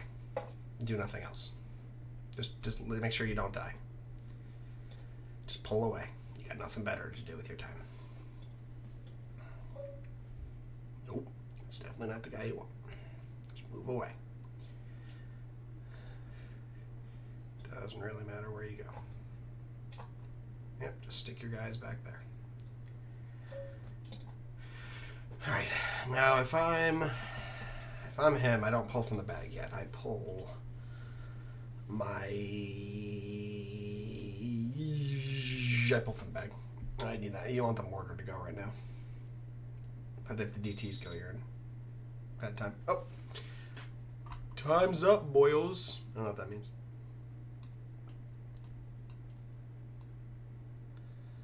Hard dice down. That would be Bushman's loss if it was hard dice down right now, and he literally just has to activate his speeder. If he spent too much time thinking about this nonsense and loses because of that, I would cry. Be like, no, my dude.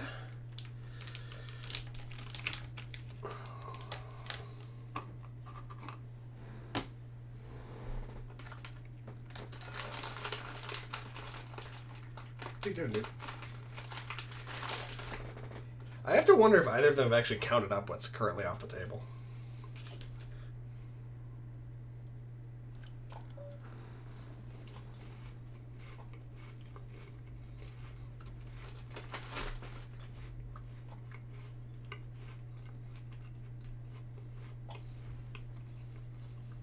I don't know. I don't know what the rules are, honestly. I guess the answer is chess clocks.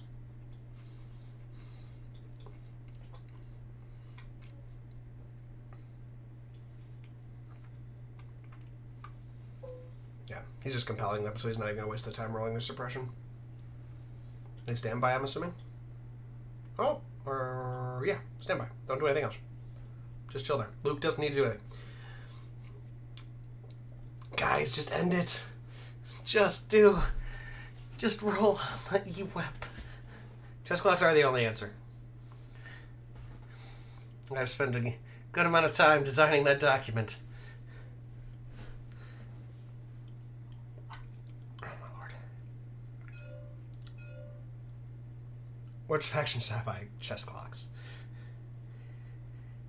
Honestly, if we're going to use them for single limbs, I did record a video with Nerfly that we were using the chess clocks, so like if we're going to use my system, I'll have a video for people to watch to give them context. There's a couple of things I need to answer first, but they're like niche cases that I have to fix. Like how does a missed standby trigger work and stuff like that. But it should be pretty easy to resolve.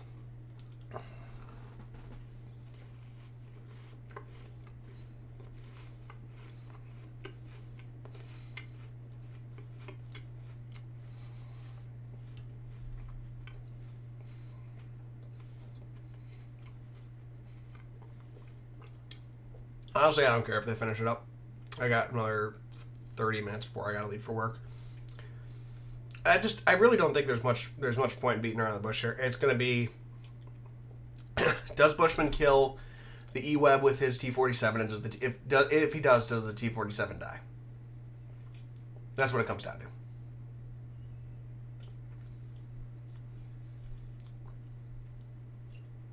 Yeah, cut it in as hard as you can so you can try to get an aim. Basically.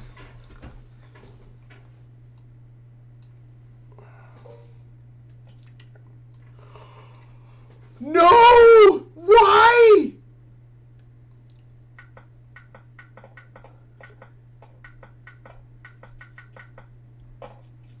He just gave up the game.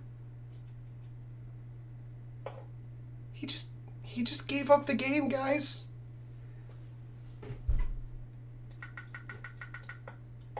It doesn't matter what he rolls. You just gave up the game. He shouldn't be. This is why you do the math. This is why you check how many points you've defeated. He just needed to kill that E-Web, and he would be up on points, regardless of what Luke did. Luke could just sit there on his hands.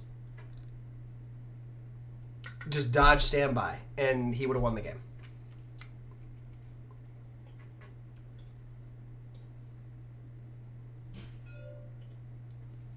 Sorry. Just can't. I don't understand.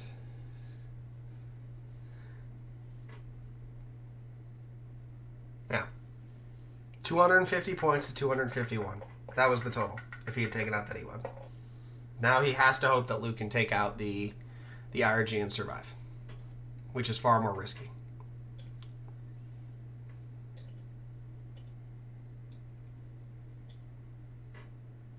So they finished time in a round. Okay, thank you for that limit testing.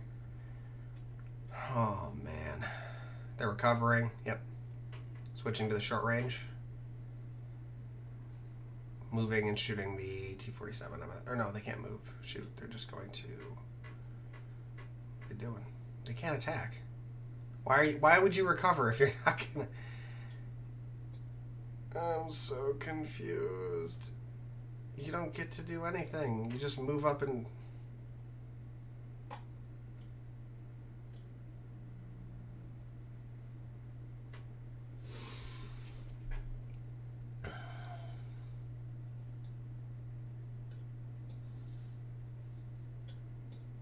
I'm gonna let them tell me what they were thinking before I say anything. Excuse me. Because I'm lost. I got nothing. You can't stand... Wait. Okay, he didn't recover. Okay. So he standbys. I mean, yeah. It wouldn't matter if Luke had just... Like, this is the thing. Why if you're gonna if you're gonna wait for Luke to do his thing, why are you doing it at all? Like, why wait on Luke? If he was gonna do this, if this was his plan, why wait on Luke? It doesn't make sense to me. If you're gonna do this, you should have gone with Luke and tried to be safe. Now Luke's kind of boned. He's recovering. He should be dodging at this point if he wants to not get nuked by the DT attack. Recovering is not going to help him here. Yeah, don't recover. If you're going to do it, just... Wait, oh wait, does JMT have range 2? JMT's range 2. Okay, so okay, that makes sense then. Okay, so he's JMTing to take away the Death Troopers. Standby. It's still not a good play.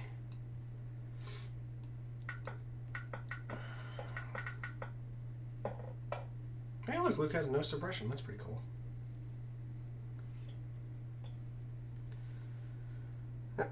Whack. Hope you kill him, because you lost otherwise.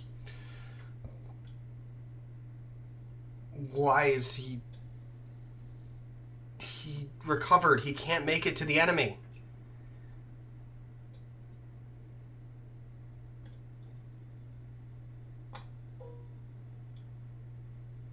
You're just going to go attack them again. But you're going to get out of range of the mortar, maybe?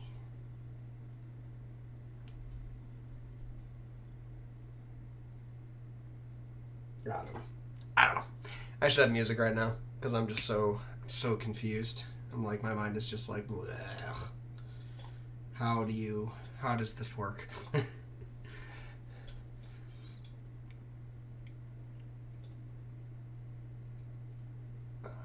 Luke's got that poison. Yeah. So he would have had 2 to survive on 2 wounds. He's just being super safe with Luke, but I don't think it actually was a good move at all to do that.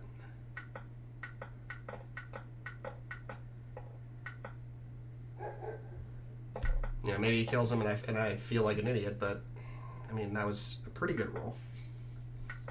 Right now I don't see it. That was not the safe play. This is all very much so going out to chance. He got him. He got him. He killed him. He won. But I do not feel great about it. I'll be entirely honest here. I did not feel good about that.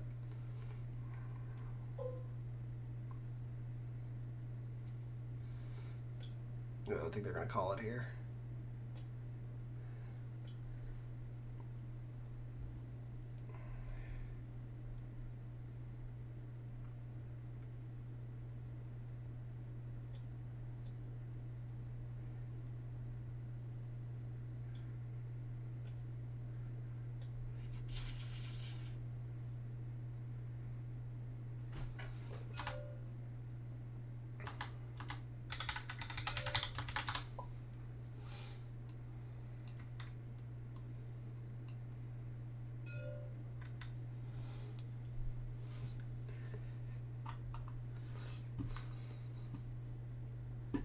I gotta go find them now.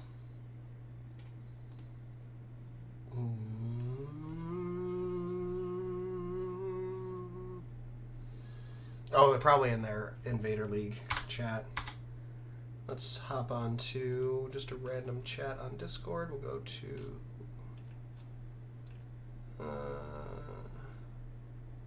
streaming. There we go. All right, I'm in the Discord.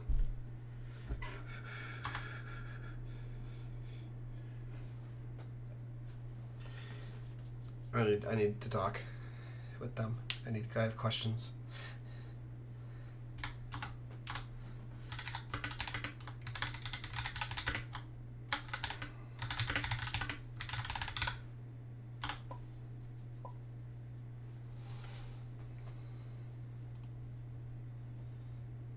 Perhaps he had a plan all along. Yeah, it was an incredibly risky one. That's all I'll say. Hello. Who's this? Who's here? It's Alexander. Hello. Okay, you're both here. Good. Bushfacts, you here? Yeah. Awesome. Okay, so explain, please, all of it, all of the game. Okay, so I mean, me and Alex talked a lot about it throughout the game as well. You know, I know, and I tell new players all the time that speeders, you can't engage with them early because then, like, you just get slaughtered like I did. But I saw that mortar, and I figured, you know, with the airspeeder's new surge crit, I could easily strip 3 wounds off of it. And, you know, I got 6, didn't I? And yes. You rolled 4 blocks? Everyone, and I got 4 blocks. 4 blocks. So that hurt, and then taking 5 wounds or 6 wounds after 5 wounds after that really hurt. So I definitely had to shift strategies from there. Okay, I just got overconfident about mid game and made some fun decisions rather than smart ones. Dude, and I want to give you, and I said it before, I gave you massive props for playing the game versus just retreating as soon as you got the points advantage. So yeah, no matter how this turned out, I was like, I gotta give, and I said it multiple times, give BloodPhoenix props for playing the game and not just hiding, because you had every opportunity to just pull away. I knew that I could, because I stand by it, and I noticed with turn 2, everyone was just kind of staying there, and I was like, I could just win like this, but that's no fun at all. Yeah. Yeah. I was like, listen, I brought merciless munitions, I might as well just try it. It was still great. And I could have gotten away with it if I had engaged in melee with Luke after I had dropped munitions, because I would have been a little safer. I did call that. I was kind of confused as to why you didn't, but so if you take this game, watch this game, I want you to do a drinking game and just take a drink every time. I'm so confused, because I was very confused for a large portion of the game. I do want to say my job is to confuse you. At the end of the game, Bushman, you confused me so much, and here's why. Bring it. You had 250 points. For everything. 250 points destroyed. And towards the end, if you had taken out this E-Web right here, you would have been at 251 points. And he's at 255. 255? Where do you get 5 from? Yep. The speeder. No, I've got 135 on the speeder. No, it's 2. You're at 130. Yeah, you're at 150, my dude. Yeah. You're at 250. You would have been 1 point. So you miscalculated. That's why. Because you would have actually been 1 point up if you had just moved the airspeeder and shot the E-Web. You know what? I'm staring at a Legion HQ list when I added Comms Jammer to it. That makes a difference. So I'm sitting here and I'm I was staring at the fact that I was still 4 points under. Everything on that roll against the IRG. Like, oh yeah, and I knew I did not expect that to happen. Well, and my thought was like, either you did it early and then hid Luke behind this wall, because the other thing you could have done, and that's what I kept like asking him, like, why isn't he just like recover, push the IRG off, and hide Luke? Then these guys pop out, shoot them. Maybe if you need purple to shoot, you do it too, like the T-47, whatever you're gonna do. I was so confused, but it makes sense now knowing that you miscalculated. Yeah, I thought he was still going to be ahead on points.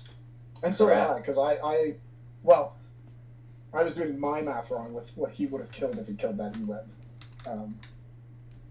But also forgot about Jedi Mind Trick completely when I moved up in standby, because I should have just did the mortar, and then. In all fairness, so did I. Yeah. I forgot like, that JMT was range 2. He was like, That's "Man, my I'm gonna favorite move, Jedi Mind Trick to strip standby.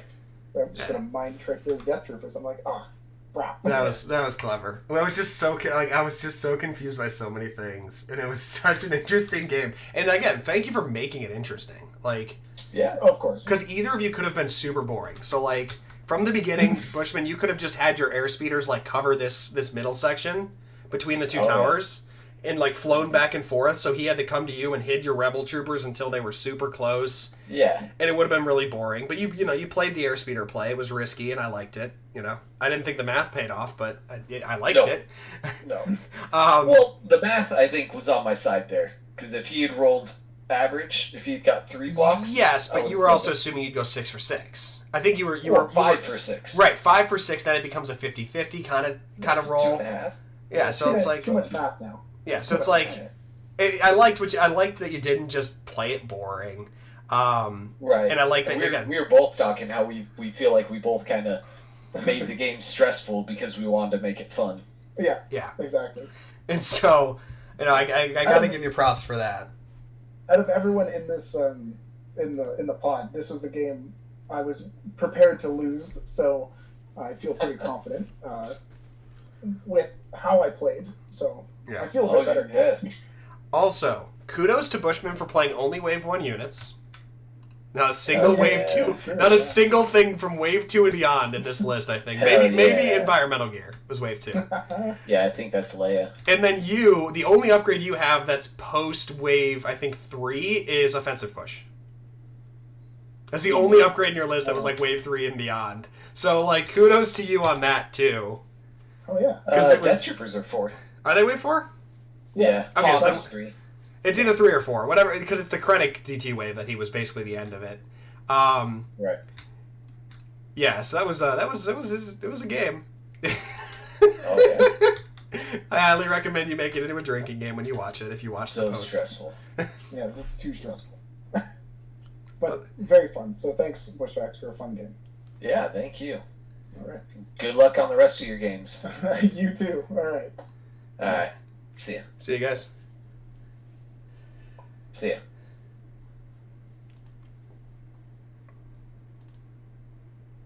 All right, folks. Well, that was Bushfacts versus BloodPhoenix. It was an interesting game. Glad to know that my confusion was well warranted. Hope everyone enjoyed it. I'm gonna go get ready for work now. So, everyone enjoy your night, and hopefully we will have another stream up in the near future. If you don't see me streaming another game, tune in Friday for my list building stream.